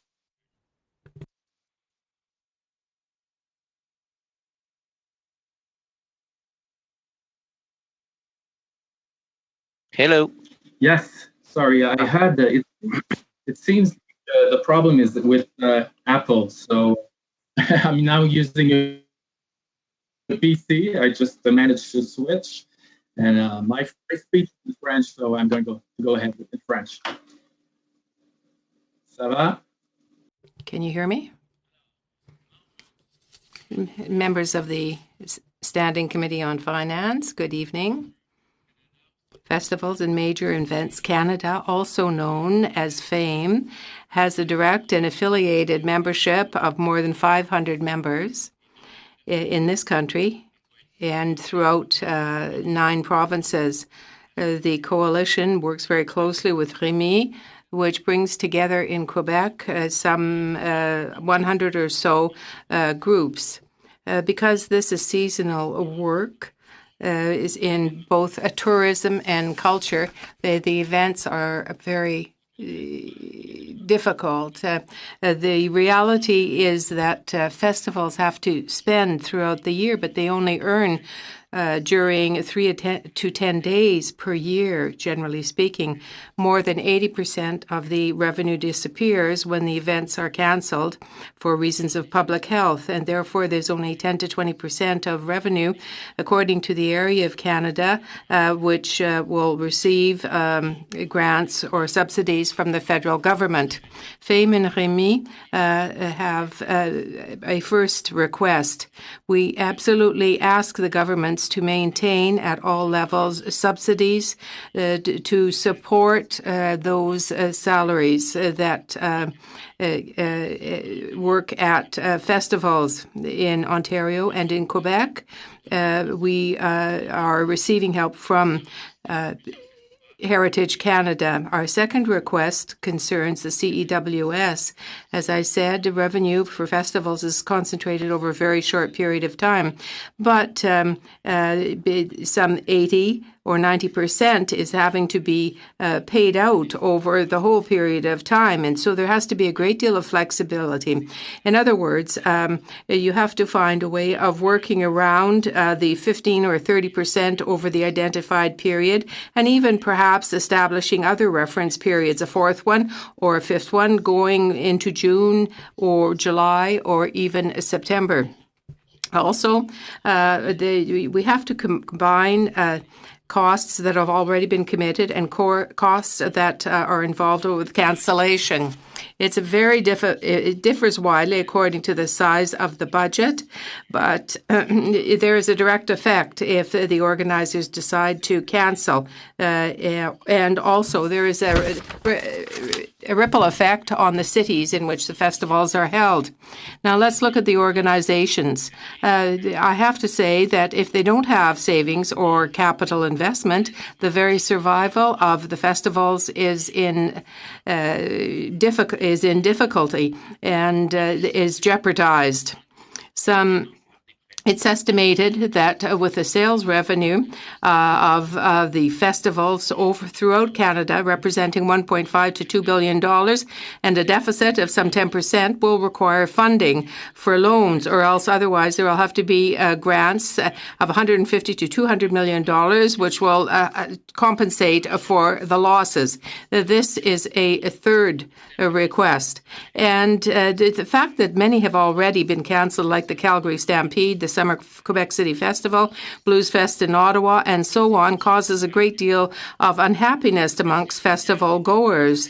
In fact, a third of the profits, money spent at festivals, goes to restaurants and a quarter to hotels. This has a very great effect on the community. All of this means to say that more than ever we are going to need help after this crisis. And to be able to restart our engines, we will also have to have social healing, which is very important. That is our fourth request. We have seen what was done in 2008 for the major tourism events program, which helped them enormously. And today there is a positive evaluation of that help that was given to them on Canadian sites. So what we are proposing is a type of major tourist events program 2.0, which the government could work on and which we would be very happy to help in developing. We have to move quickly, though, because the teams have to be in place. Until that time, we'll be working on two fronts. First of all, we're going to try to come up with events that for next year will respect public health directives. And on the other hand, try to be innovative, have innovative programs that will draw in festival goers. Thank you very much. Thank you very much, and certainly thank you to all the witnesses for their in-depth presentations that cross quite a lot of sectors. I will say this before we go to questions. You know, as a finance committee, we hold pre-budget hearings across the country, and we hear from many different sectors. But in terms of the about 150 witnesses we've heard from now on COVID-19. I think we've got a real lesson in terms of all the diverse components of the economy and how each and every one of them matter from what we've heard in the last couple of weeks. So we'll turn to you, Mr. Waugh. We'll go to a 6-minute round for the first four, and we'll have to stick very tight on the 6 minutes. Mr. Waugh first, then Ms. Zerowitz. Okay, thank you very much, Mr. Chair, and welcome everyone. This is day 52 of COVID, and it gives me great pleasure to be on the Finance Committee for this special meeting. And I actually sit on the Heritage Committee. I have for years, and I'm back on it again this year. And I want to wish all the arts, culture, and sports organizations all the best as we move forward. This has been unprecedented times, I know, for all 8 of you. And, you know, how we come out of this will be the big story. So full disclosure here, 40 years as a sports broadcaster at CTV Saskatoon. I covered the Saskatchewan Roughriders for decades. I was involved in the early 70s when the club was near bankrupt. I took part in many telethons to keep the team floating. And in 2015, I became a member of Parliament for Saskatoon Grasswood. So obviously, my first set of questions will go to the CFL Commissioner, Randy Ambrosie. Thank you, Randy, for testifying today in front of the Finance Committee. Unfortunately, some of your comments today have a lot of holes in them. First of all, is it a bailout that you're asking, or is it a loan that you're asking from the Government of Canada, the first $30 million? Well, Minister Waugh, thank you very much. And the answer to your question is what we're really looking for is a partnership with government. We're really anxious to sit down, and I should say, by the way, we've had great conversation with your colleagues and various ministries. What we really want to do is sit down and talk about a way to work together so that we get through the crisis. But our fundamental position is that we are looking for financial support that we want to pay back to Canadians. If it's in the form of a loan, that perhaps we repay some of that loan back through programs. I think we're rather almost legendary, and our players are legendary for their ability to be in the communities and make a difference in the lives of children and young adults. Our work in the northern communities. So essentially, what we want to do is sit down with government and build a partnership, one that will make sure that we're responsible Canadians to Canadians. We don't want to stand in front of other Canadians that have serious needs. So we're really looking for a business relationship and one that will be good for Canadians in the long run. So what you're really looking for is gifts in kind, where you would be the league sports spokesman for several government agencies coming forth. I get that. It will be more or less the gifts in kind that would go along with this agreement if you do in fact get it from the federal government. I was surprised because there was no proposal when you brought this forward last month to the federal government. You didn't bring the Players Association on board. It was almost a proposal by Randy Ambrosie himself. Many of the teams in the CFL are doing very well. The community-owned teams in particular, where the Saskatchewan Roughriders made a profit of $1.5 million on their latest disclosure from 2018. Winnipeg, $2.6 million. Edmonton, $2.8 million. The rest are privately owned, as you know. Big, deep pockets from Maple Leaf Sports and Entertainment, a $4 billion organization. The Calgary Sports and Entertainment. You have Roger Greenberg, connected with the Ottawa franchise. You have Bob Young, David Braley. So really, Commissioner, there's a lot of public skepticism when you came forward last month wanting partial bailout, we're going to call it, of $30 million, when many of your league teams right now are taking the Canadian Emergency Wage Subsidy. And that will total about $5 million, and it runs out next month. So, you know, the public and the media in itself, and I have seen a lot of comments in the last month, we are skeptical because when you look at the deep pockets, I think the CFL myself, since I've covered them for over 4 decades, is the most stable that it has ever been. And yet you come out with a $30 million ask and another $120 million if the season doesn't go ahead. And yet, you know, we have the unemployment in Calgary at 8.6. We have businesses all across this country suffering. Yesterday, I did a newsletter where it was, and take this, you know, really seriously. The province of Saskatchewan bleeds green. We all know that. And I did a poll where it was overwhelmingly they did not want any support to the CFL. That coming from the best franchise that you have today. So how do you go about this today in front of the committee with your hands out for $30 million and maybe another 120? And I get it, your league is driven by fans. The TSN deal certainly helps, but as you said, the advertisers and the TV deal, that is just money that you're going to have to pay back if the games aren't. So you've got about a minute left, if you don't mind, Commissioner. Just talk about how you can come to the committee today asking for the $30 million and then later maybe another 120. We'll give you whatever time you need, Commissioner. Go ahead. Okay, thank you. Yeah, look, I'd start by thanking you for your question, and I guess point out the fact is those numbers that you quoted as related to our 3 community teams are only part of the CFL story. And of course, that those numbers, while they were positive in 2018, as you've referenced, are going to be dramatically different in 2020 as we face the very real scenario of a at best a truncated season and then possibly a a lost season completely. And the fact is that in the face of essentially a zero revenue model, all of our teams, including our community teams, are going to suffer significant losses that are going to be hard to recover from. We have great strength in those community teams, but again, it's only part of the story because we've got private owners and corporate owners who have invested not for the sake of a great return, but have really invested in Canada and Canadian culture and Canadian sport.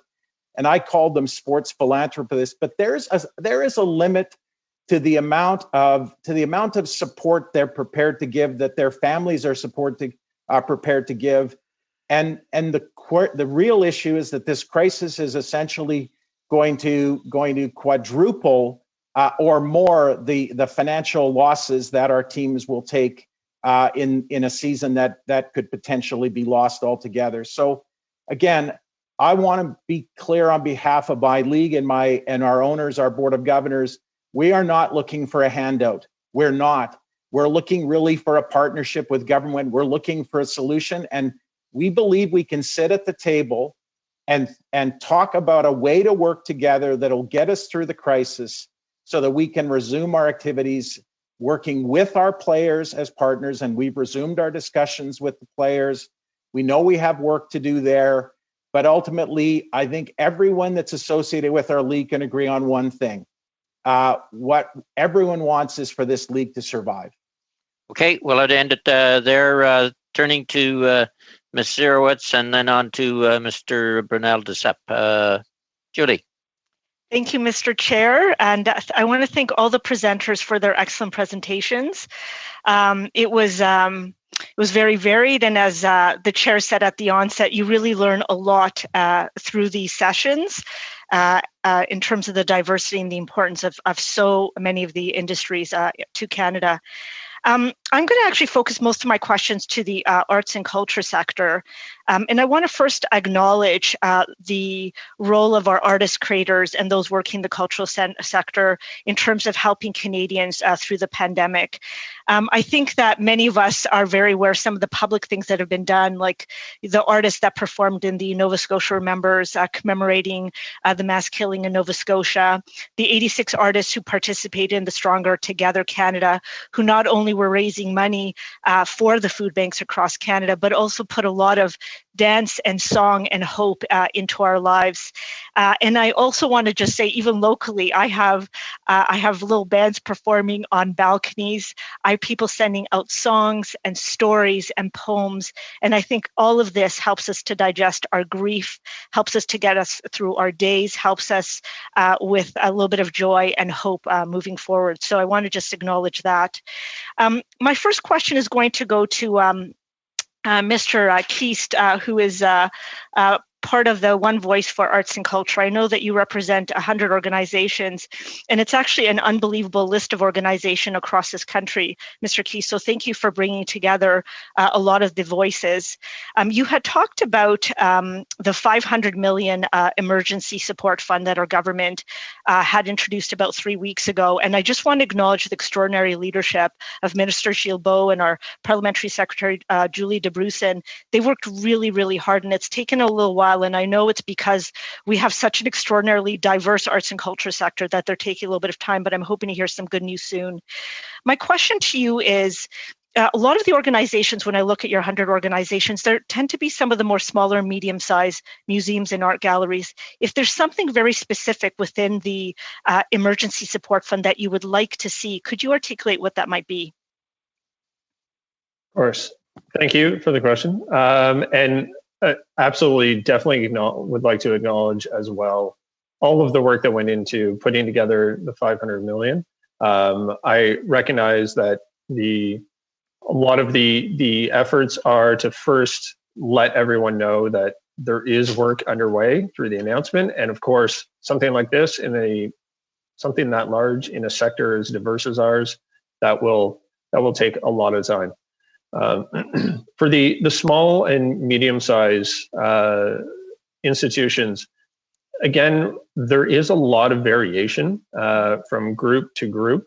A lot of them have focused really on their staff and trying to just adapt to what is changing right now in terms of the unknown between when we can come back, what they're going to do with their programming, how they're going to adjust, what new requirements would be on them from a public safety standpoint for people to come back into their spaces.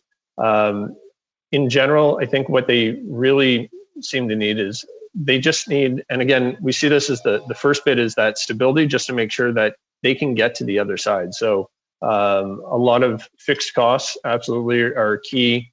If there is a rent payment, making sure that that is available. I know that there is the new program for the emergency program for rent relief.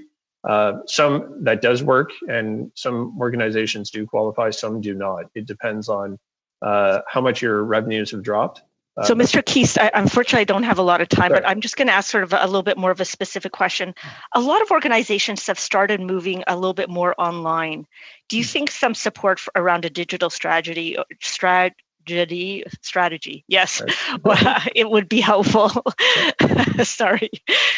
So the online piece is really interesting. There's definitely a lot moving towards there. And I think we're in, call it 1.0, 1.5 of this iteration. Right now, I haven't seen anything where there is an opportunity to bring in any revenue from the online. At this point, for a public museum to have a paywall in, I think that's very challenging. I think that would be off-putting, especially in this time. So definitely there is a way to engage. And interestingly, as we've talked about with my home, sorry. So sorry about that. I just have to, unfortunately, have one more question or two more questions. So, and I'll just have to shift over to Course Entertainment, Mr. Reeb. Mr. Reeb, you had mentioned that 30%, you have to provide 30% of your revenues to Canadian content. And so my question to you is, I actually personally like that, just because I like that the dollars are going to Canadian artists and producers and writers and all of that. If anything, I'd like to see a level playing field with some of the online foreign streaming giants. And I want to hear what your recommendation or your thoughts are on taxing these streaming giants. Well, thank you, and thank you for acknowledging Stronger Together and Nova Scotia Strong, which of course we were certainly proud to be part of and bringing to Canadian audience as well. You raised an excellent point about the disparity between the Canadian broadcasters who face a myriad of regulations around the content that we produce, the content that we air, and our contributions to the Canadian sector, and those we compete against from outside our borders, whether it be Netflix, Disney Plus, or others. Who simply who don't pay taxes in Canada, who don't employ Canadians by and large, and are free to drop programming into the Canadian marketplace and take dollars out of it without the same kind of restrictions. We think there needs to be a level playing field when it comes to taxation, and we think there needs to be a level playing field when it comes to the kinds of regulations that are placed upon the foreign streamers so that they need to compete under the same kind of rules that we do. We're proud to contribute to the Canadian entertainment and information ecosystem, but we're doing it with one hand tied behind our back in that we have big foreign companies that are incredibly well capitalized that don't face the same kind of regulatory burdens that we do. Sorry, Julie, we'll have to end it there. We're a little over even at that. We'll go to Mr. Brunel de Sepp and then on to Mr. Julian. Alexis? Oui, bonjour tout le monde. Je veux remercier tous les témoins qui sont venus faire une présentation ici. Je veux remercier aussi les techniciens de la Chambre qui ont fait en sorte que M. Roy puisse... All the witnesses who have come here today, thank you very much. I want to Mr. Roy, ask him if he is there still. Is he still online with us? Yes, I am, but I'm still having difficulties with the translation. You can hear me, but I don't know if you can hear the interpretation. Can we continue? Mr. Easter, are you able to hear the interpreter? We're fine now, I think. On est bon? We're fine. OK, parfait. Fantastique. Fantastic. Thank you, everyone. And bravo and congratulations to the technicians. I know you're working hard. I have worked in this area for 19 years. I know this industry. I know what has been done for our industry, for our culture, and for our economy. This is very important to point out to people. There have been many stakeholders involved. Now, my question for you, Mr. Aura, is very simple.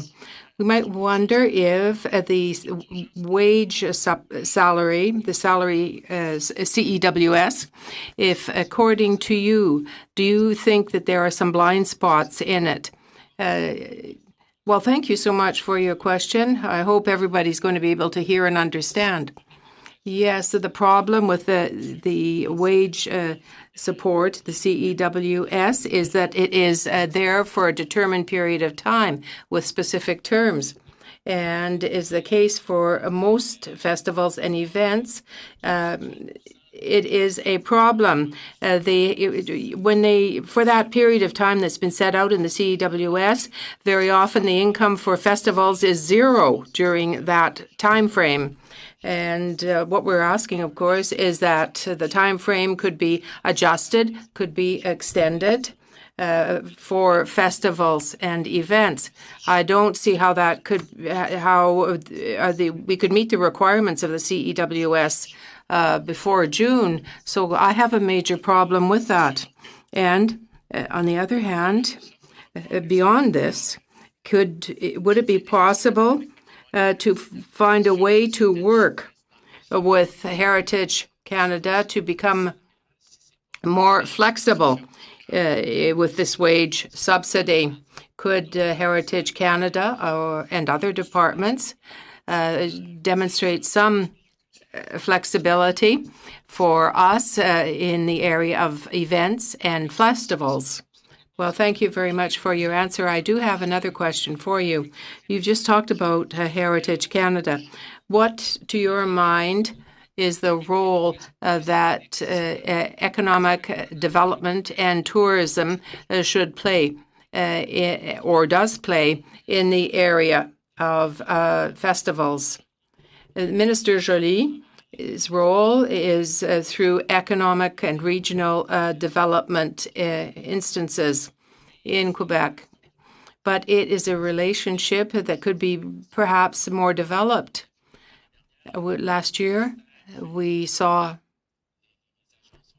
that the agencies started to really manage the whole gamut of Canadian tourism.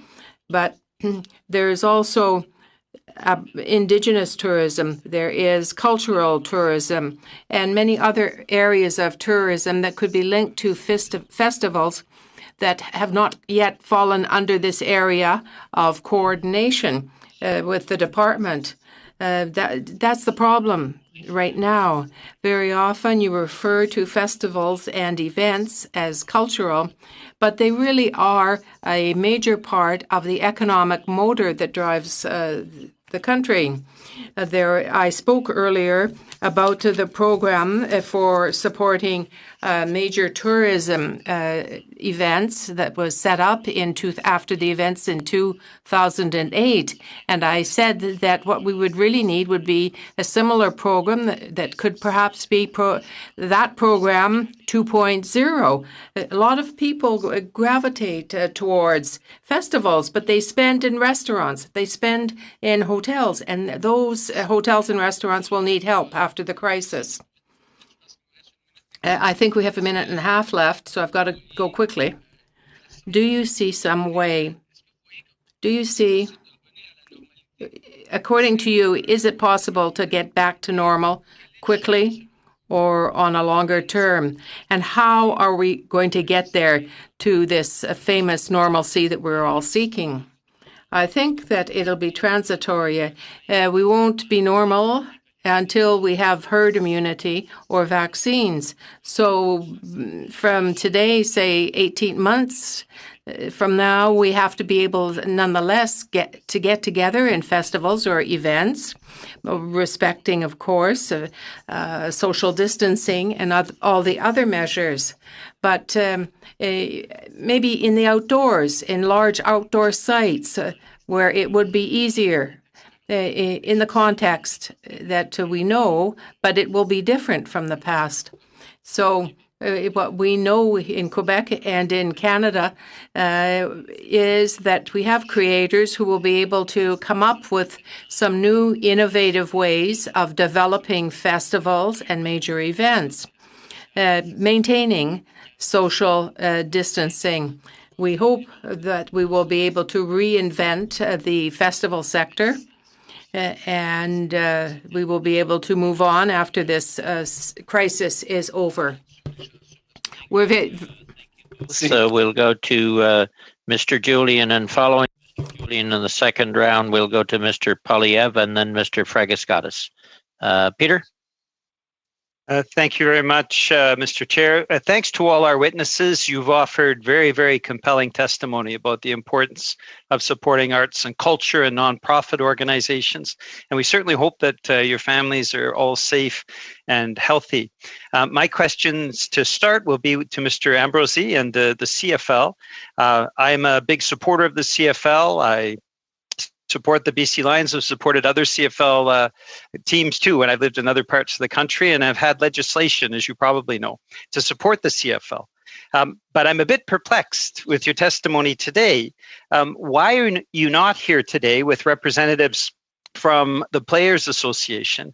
Those are the world-class athletes, as you've said, that actually are the heart and soul of the CFL. What would they be saying if they were before the committee? And how much of the financial support that you're requesting would be going directly to the players of the CFL? Well, you know, I'm here representing the CFL today and not representing the players. And yet I would tell you, I wake up every day thinking about those players and their families, as I do the league employees and our coaches and football operations people and our fans. So look, we're meeting with the players again tomorrow afternoon. It's Thursday today. We're meeting with them again tomorrow afternoon to talk about our approach to government and to see how we can work better together to approach government and have a conversation about how we protect this great league of ours. So that, you know, we expect to do that and to try to harmonize our thoughts. As for how much will go to players, we have to work that out. That's why we want a conversation with government. We want to talk about how we can work together. We know, for example, that our players and our alumni could be a potential solution in the healing of Canada. But we need to talk to the players about that. We need to talk to government about that, and then together work out a strategy. So our approach was that we just simply wanted government to know that we need help. The details of how it all comes together are yet to be decided, and that has to be done with our players, and it has to be done with the government as partners. I think, Mr. Chair, there's a compelling argument to have the CFL Players Association here before committee. Thank you for your answer. But the reality is, as we know, it's the CFL players that are the heart of CFL football. And I think it's important that we hear from them as quickly as possible. My final question to you, Mr. Ambrosie, is, as has been pointed out, Maple Leaf Sports and Entertainment, $4 billion in assets, the Edwards family, over $1 billion in assets, the Greenberg family, $1.5 billion in assets. These are all part of the ownership group around the CFL. Many Canadians are suffering a lot. They're suffering and really struggling to put food on the table, to struggle with minimum wage frontline jobs, to actually keep a roof over their head. And I'm sure they would be asking the question, these owners that are extraordinarily wealthy in Canadian terms, why are they not stepping up to provide supports for the CFL at this critical time? Well, in fact, all of those groups and people that you've mentioned have been stepping up. Our league lost somewhere in the neighborhood of $20 million last year, and And those losses were funded by those individuals and those groups you're describing. And in fact, I would say I call them sports philanthropists. Maple Leaf Sports and Entertainment did not buy the Argos because they believed that they would have a great financial windfall. They bought the Argos because they love Canada and they love the CFL and they wanted to help rebuild the team. Their losses were substantial. And so the question really for us is how many losses can these owners take when they've been losing approximately in total $20 million a year? And there is now, of course, a dramatically accelerated level of losses that will come with a truncated season or a lost season altogether.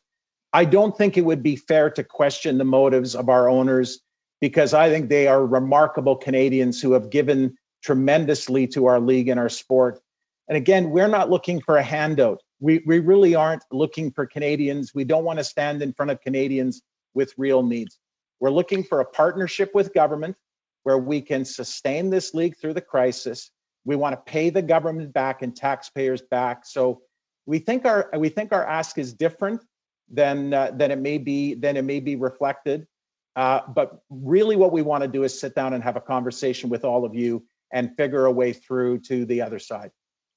Thank you. I'm going to go to Mr. Reeb now. Mr. Reeb, you talked about the web giants and the uneven playing field. We've certainly seen this right across the country where Canadian businesses are competing with the web giants that aren't paying income tax, as you mentioned, and aren't making the contributions to Canada.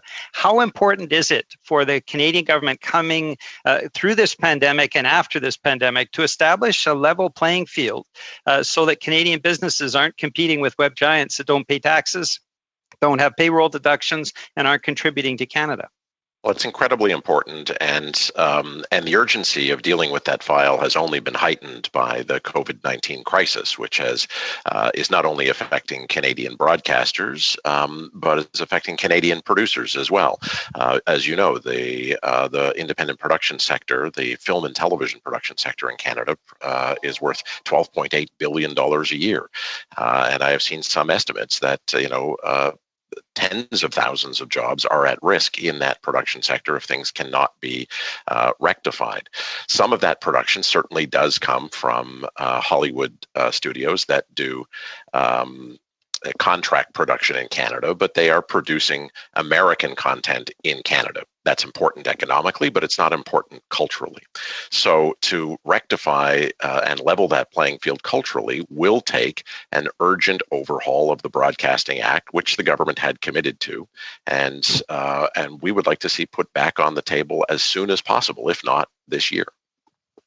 Okay, thank you for that. We will have to go to Mr. Polyev. Are you there? I am here. Okay, good. Okay, you're in the dark. Go ahead. Right, thank you very much. I'll try to shed some light on the situation, Mr. Chair. Okay. Mr. Reeb, the government keeps telling us how much we need Canadian content.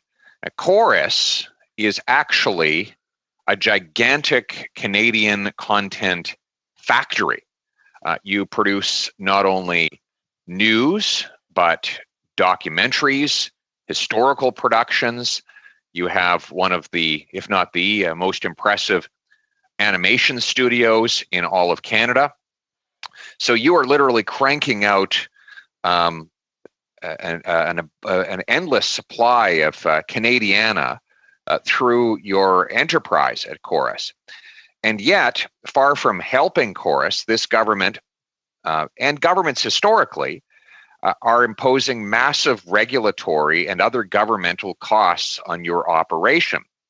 Costs that your inevitable international competitors do not face in the form of heavy regulation, restrictions on the types of investments you can take, the requirement that you give some of your airtime to content that your viewers and listeners don't want to hear or see. Now, some on the left would simply say, well, the solution to that is to impose all of these massive cumbersome regulations and rules and taxes on your global competitors. But of course, there are some things that we cannot do beyond our borders. and it is impossible to stop the leakage of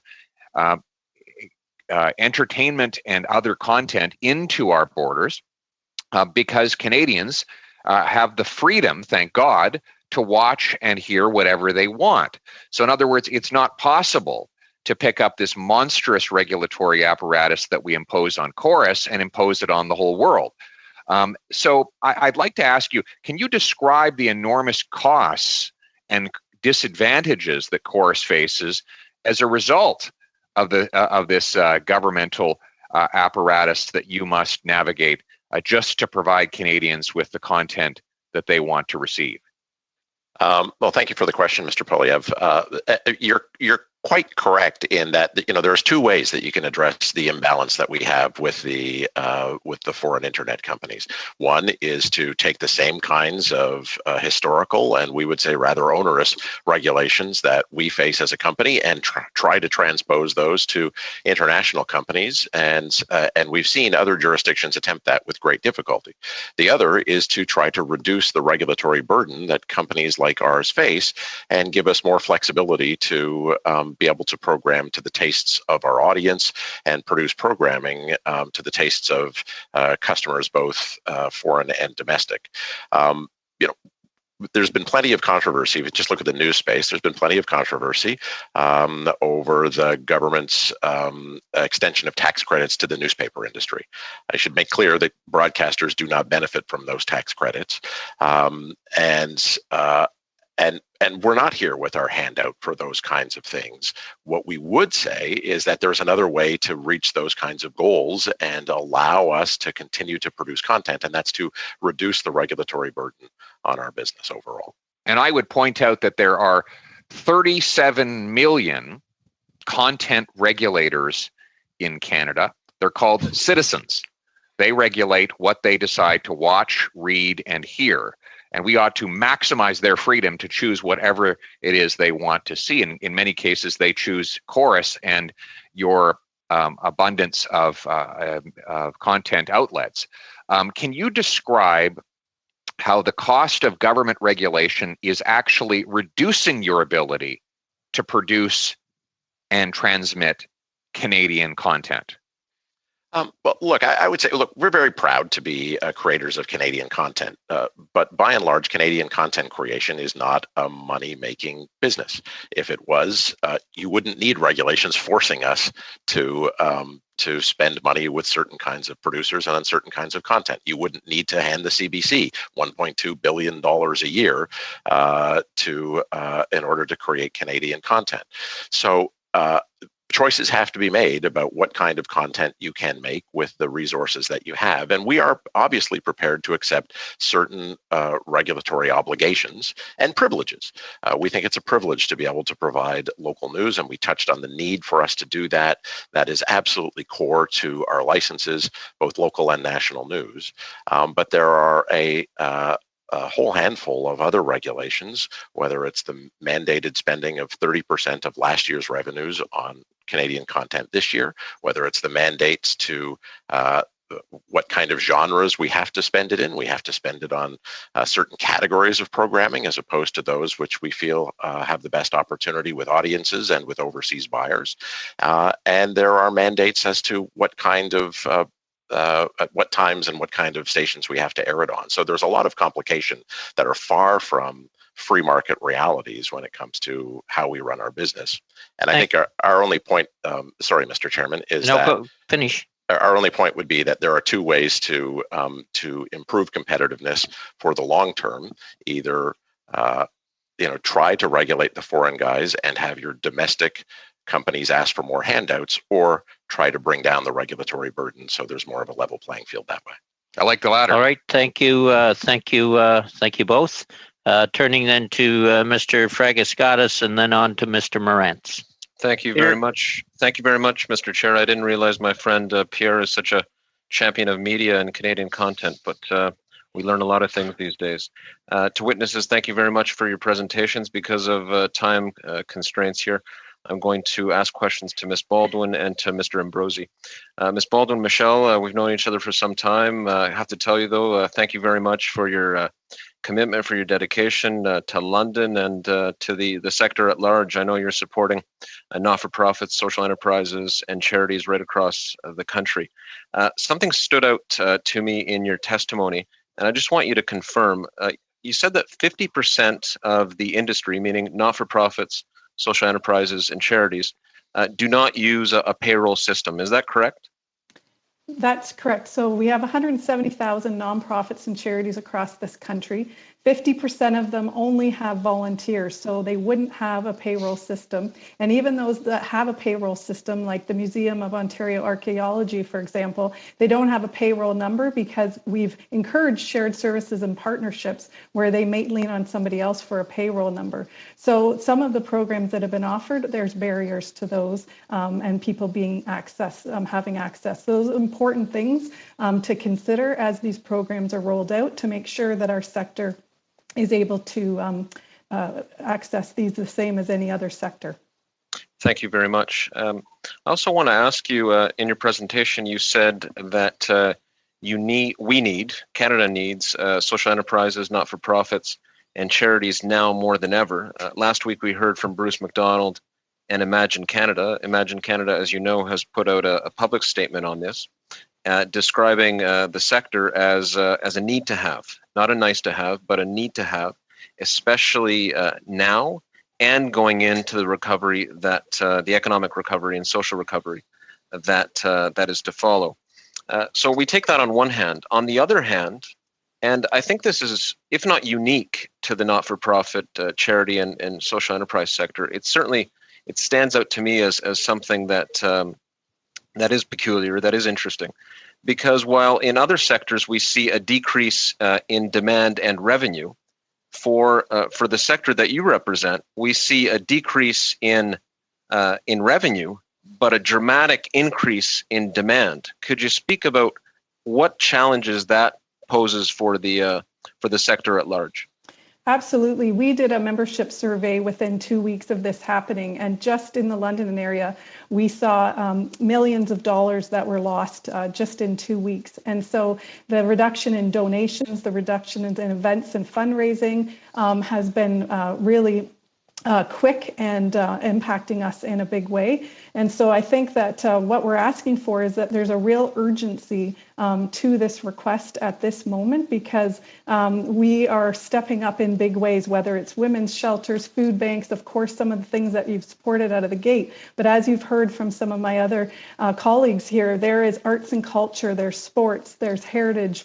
It's a broad sector, and we want all of this standing as we come through this. And we have, seen just an increased demand for much of what we're doing. And for those that are seeing the decrease, that's something we need to be paying attention to as well, because they might not be having the big numbers that they would normally have, but we're going to want them here after, because they are essential to a vibrant and healthy economy and community. And so we actually contribute 8.1% to the gross domestic product. So that is a huge economic driver in our country, $151 billion. So our request is that this is urgently looked at, because people are having to make these decisions about their organizations now. Thank you. Thank you very much. With the remaining time, Mr. Chair, I'll ask questions to Mr. Ambrogi. Mr. Ambrogi, thank you for your testimony. And like my colleagues who have spoken, I too am a CFL fan. I converted from an Argos fan to a Hamilton Ticats fan by my father-in-law, but that's a long story. I grew up admiring Rocket Ismail and Pinball Clemens.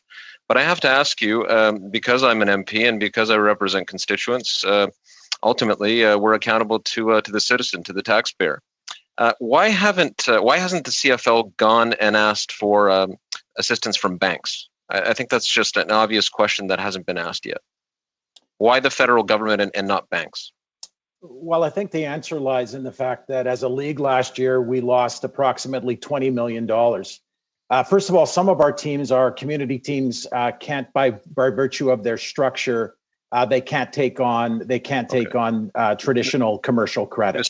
Mr. Ambrosi, so again, I'm under time constraints, so I don't mean to cut you off. You're pretty near over. I have to ask you, so if banks won't support the CFL, why should the federal government support the CFL? Well, it's not a question of whether banks would support us. The issue is that you're now taking a $20 million loss, and you're almost certainly making that loss bigger in future years. You know, our challenge is that we got a situation that is going to be we're going to see our losses grow as a result of not being able to play games.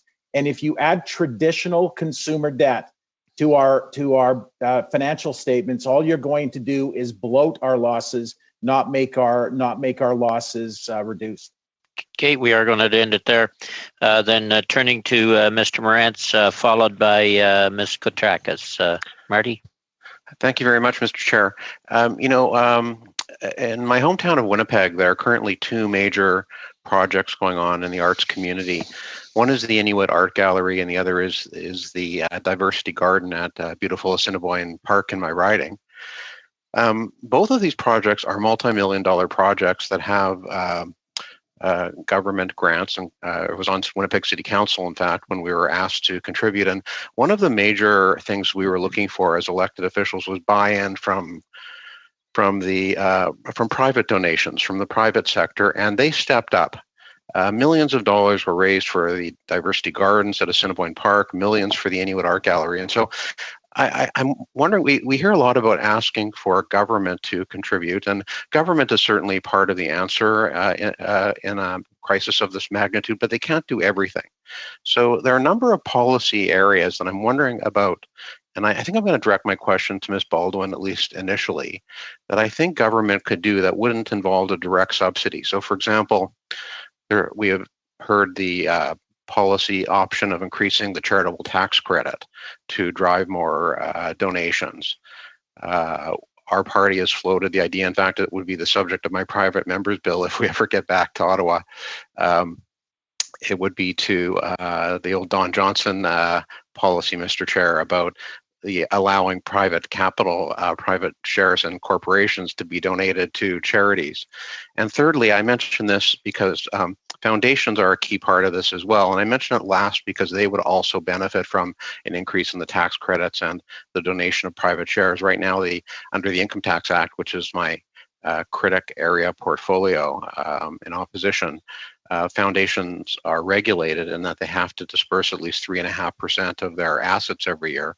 Foundations currently hold over $80 billion in assets, and government certainly has it within its power under that act to increase the amount that foundations contribute. Say they could, if they increased it by 4.5%, that would be another $800 million. So these are private sector, non-government policy solutions, and I'm wondering if we could maybe have a discussion about that as well. So with that, Ms. Baldwin, a long introduction, but I'll let you have at it. Sure. Well, what I would concur with is that there are other measures and policies that we could be looking at. The reason for the $6 billion ask is the urgency and the efficiency that comes from being able to share that out. I would agree that business is stepping up in incredible ways. In our community, our Libro Credit Union, our local credit union, partnered with our Regional Innovation Center, and we're doing a design challenge to find products, services, and solutions. So I think it is the three pillars really coming together to support this, and the tax credit would be welcome, and the $6 billion number is the number that is needed in order to really hold and lift up this sector. And so if that is a piece of the way that you're doing, but we need to know that something is happening, because right now we've been waiting and we're having to make tough decisions and during this time. The other piece I would add is social finance is another piece that you're looking at. So we know that there's loans that are available. And in our own community, we have Verge Capital. So some of the money that has been, delegated towards that to get that moving quickly could be another solution. But I go back to the urgency and the reason for the Sector Resilience Grant Program. Thank you. Thank you, Mr. Simon. You've been there kind of not being asked any questions, so I don't want to leave you out. Same question to you. What do you think about policy options outside of direct subsidies? I noted you said that your members have stepped up big time, and I think that's a lesson that all of the panelists could take from today. But what do you think of these policy options, the tax credit, private shares, and foundations? Without commenting on something that obviously has different political perspectives, I would say that anything that the government can consider that would stimulate donations from individuals is a big plus for not-for-profit organizations. I certainly know about Don Johnson's suggestion, and he's been quite active on all of these fronts. But there's a range of options that I think the government has in this, and I just would encourage you to explore all of those because it really does stimulate donations. And for us, we're 25% donation dependent. Yeah. Well, that's why I'm asking, because I've seen how the charitable sector, and I know Ms. Baldwin talked about the partnership with the private sector as well, and I really appreciate that. This is a way to partner with the private sector in a major way that could help charitable organizations without a direct or as big of a direct government subsidy, because I think we recognize that that is necessary across a wide variety of sectors. Well, I've got Mr. Keast on the line. Same question for you. What do you think about these three policy options that I've outlined? Definitely to Mr. Simon's point, I think anything that we can do to encourage more giving is incredible. And as some of the previous comments have been, there have been people stepping up and have individuals and foundations have been honoring their gifts. One thing I will note, though, that right now a lot of donations are tied either to programming or they're coming from sources, be it foundations or individuals, that rely on the markets. And as we know, the financial markets right now are not the most predictable. And so that, I think that is a challenge. And from a foundation's point of view for preservation of capital, to mandate a higher amount, I know it would obviously help us as a sector. I just want to make sure that we're also balancing the preservation of the capital there for the foundations, especially vis-a-vis the drop in interest rates. So you have a spread there. That's something we need to consider. Okay, we will. Sorry, Marty, we're okay. Thank you, Mr. We're a little bit over, quite a little. Thanks. We'll go to Ms. Katrakis, and then we'll go to a series of single questions. Mr. St. Marie, Mr. Julian, I expect you want in, Mr. Manley. So, Ms. Katrakis. Thank you, Mr. Chair. This is a great conversation this afternoon, and I'm happy to be part of it. And thank you to all the witnesses. My first question is to Mr. Ambrosi. In addition to the financial support that you have requested from the federal government, has there been any discussion with the provinces? Is there any role that the provinces can play during the COVID-19 pandemic, and any discussions in that front? Yeah, we've started an outreach to the provinces to talk to them about our situation. And, much like this one, what we're saying to the provinces, as we've said to your colleagues at the federal government, that we're looking to be creative. We're willing to be creative to find solutions. Obviously, we want to protect jobs, which is a priority for us. We want to help our players. We want to look after the future of our game. So the answer is yes. We've started those conversations with the provincial governments as well. So your initial request for funding is 30 million right now. I know you've said that no decision has been made as to how it's going to be paid out, but do you have an idea of where that funding is going to go? Has it targeted any group? Well, the first big category is to keep as many people employed as we possibly can. We of course don't know whether the wage subsidy program is going to be extended beyond the June 6th expiry date. So that's a question that is overhanging all of us.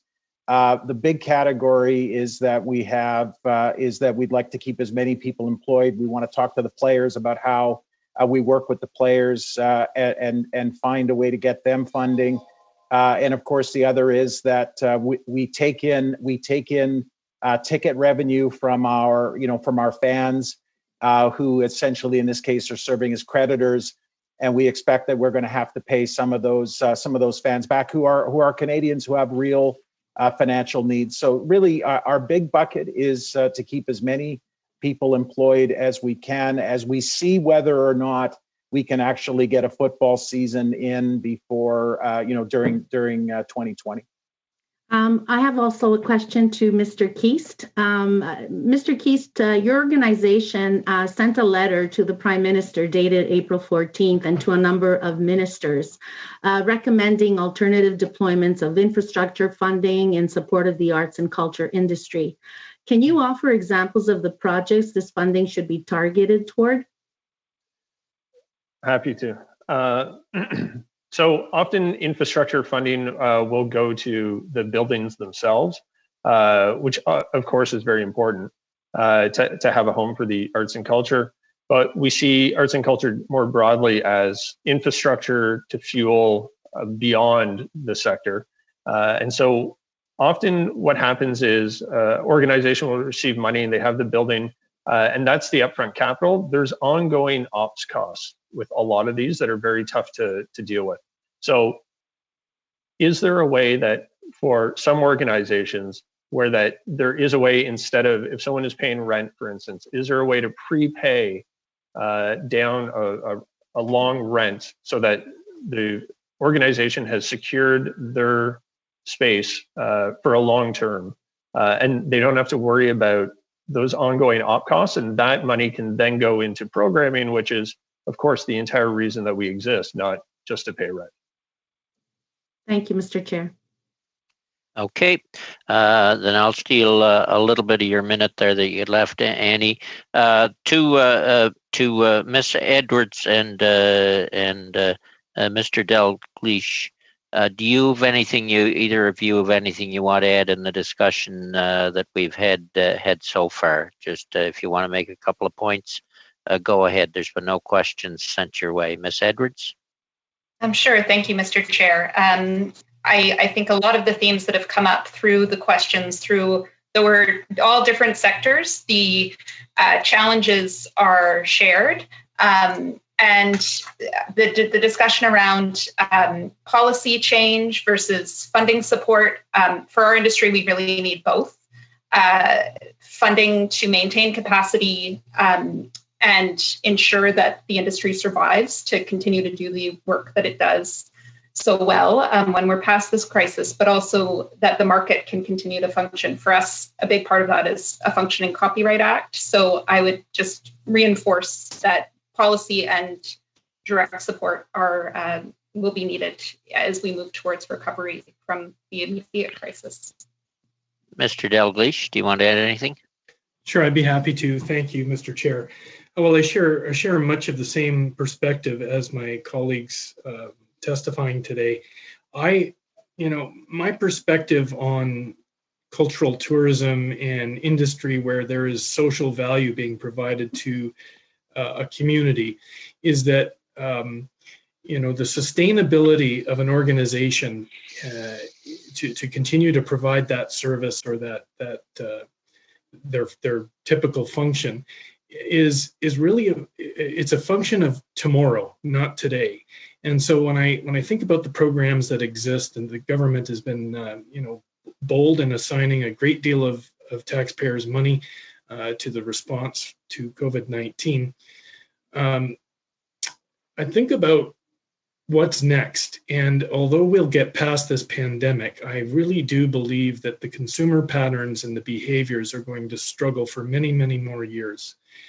And so I'd like to see some kind of incentive that puts the burden on us as the organizations to provide products, initiatives, whatever, where we can provide new explanations for our industries in the future, things that will be generally tied to new markets, maybe evolving markets, ones that require less volume. Maybe organizations across the country are seeing it a little bit different.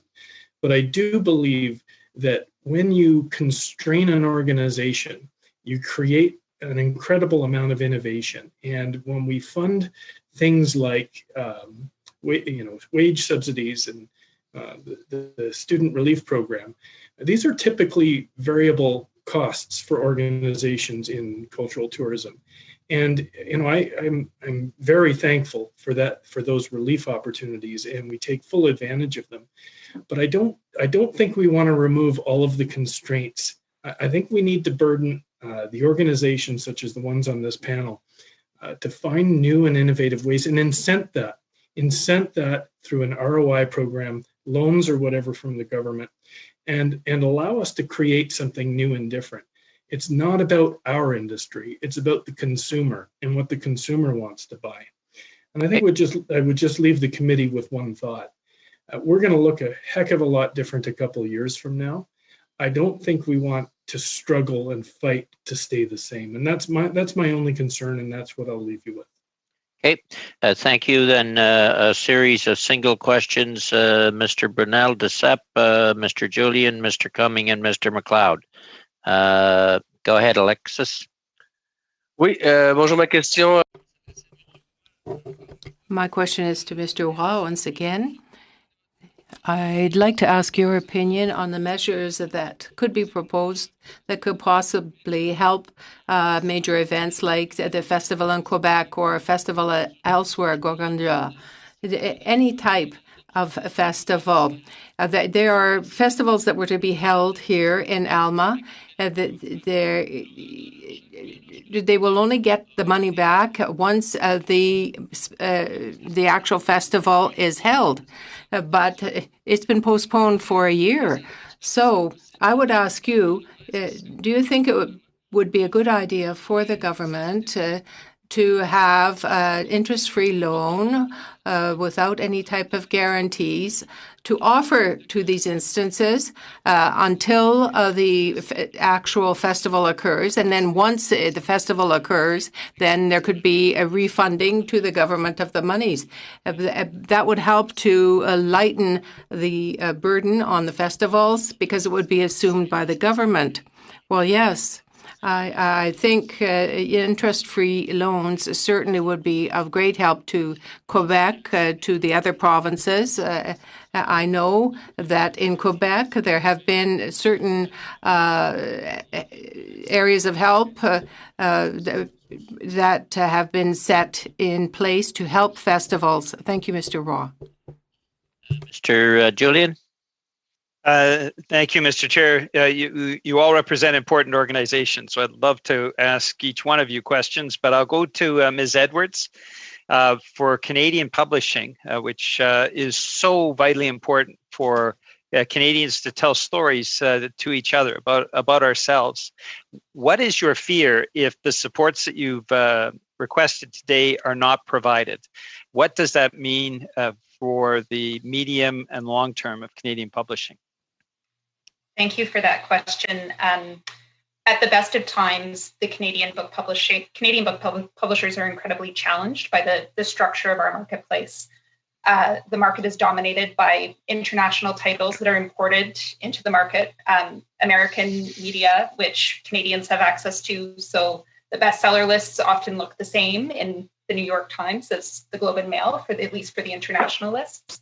And we have a concentrated marketplace, one major retail chain in English-speaking Canada, a dominant online bookseller.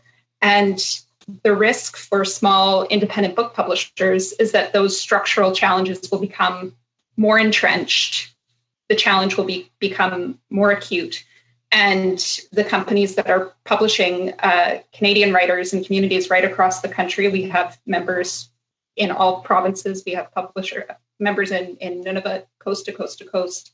And when that infrastructure erodes or is weakened, the ability to bring those books forward to the public and share them, have a national dialogue, and also bring those stories internationally will be diminished. So our concern in the immediate term is maintaining that capacity to see through this period of retail shutdown and the slowing that I described in my testimony. But medium to long term, if those structural pieces are entrenched and amplified, the uphill battle we were fighting before will become all the more steep. Okay, thank you, Mr. Cumming. Thank you, and thank you to all the witnesses. Mr. Daglish, you've got a park that's expanding. It's going to be a fantastic asset for Edmonton. And you're probably aware that the government's just brought out a program to help students with getting over this period because it's a hard time for them to find work. If that program was tweaked and some of these students were available, how valuable would they be for you to help you with your relaunch, with helping with marketing programs or a variety of the things that they're very talented at doing? Could you put them to work? Thank you, Mr. Cumming, for that question. Absolutely. I mean, I think we've got to look at this thing a little bit differently than just keeping people employed. What this has taught Fort Edmonton Management Company is that this pause due to the pandemic, but also to this big construction project underway, has allowed us to kind of reimagine what's possible. And to be prepared for a market in 2021 and 2022 really relies on the next generation of leaders, and students fit right in there. We are looking at various partnerships with the schools here in Edmonton. Nate, for instance, working with our culinary department. The Canada Summer Jobs Grant is very valuable to us. Again, we'll take full advantage of that. And I'll just say one last thing. It's not particularly easy to find students right now to work. Many of them are finding themselves receiving a wage benefit and can't work more than a couple shifts a week. So I'm not sure what it looks like, but I think maybe some consideration for how we would employ students and not impact the benefit that they're receiving. Okay, thank you. And from the Northwest Territories, Mr. McLeod. Thank you, Mr. Chair, and thank you to all the presenters today. I think, like all of you, we all expected 2020 to be a big year for festivals and events up in Canada's north. We were very excited for the 50th anniversaries of both the Arctic Winter Games and the Northern Games that were going to be held in Inuvik and Tuktoyaktuk, and Yellowknifers were going to be marking the 40th anniversary of Folk and Rocks, and the Silver Jubilee of the Snow Kings Winter Festival. And of course, all of these were canceled and closed due to the pandemic, and it was heartbreaking to see the many athletes and the performers that worked so hard to get in top form having to go through this news. So I'm just wondering, as national organizations, have any of your organizations heard from Northern or Indigenous organizers, and what measures should be considered to support these types of festivals and events?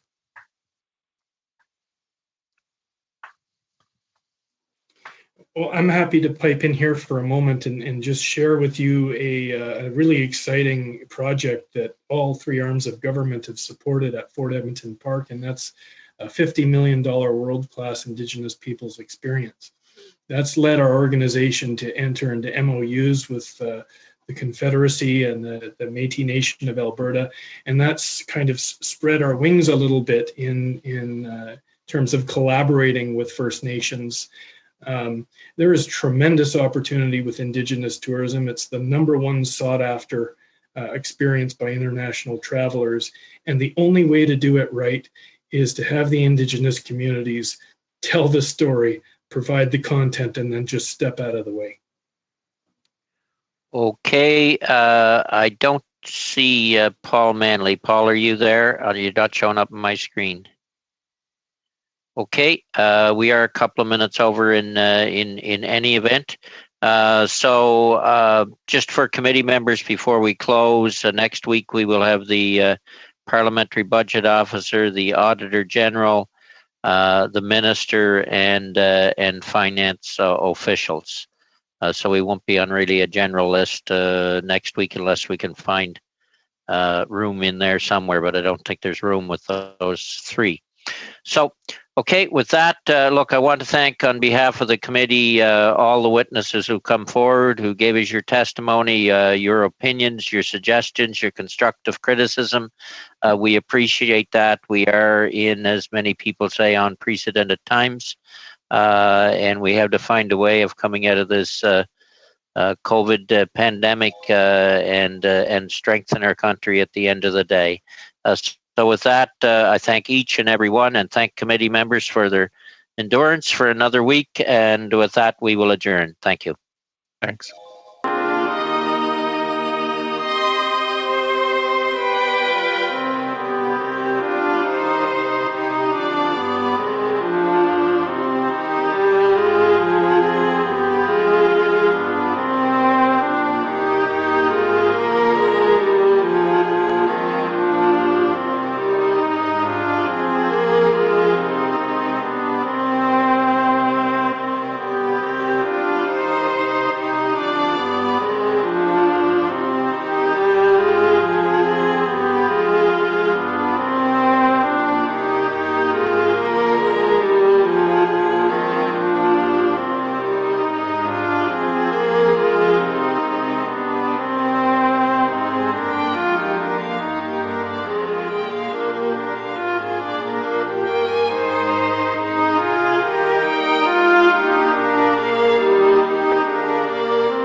Thank you.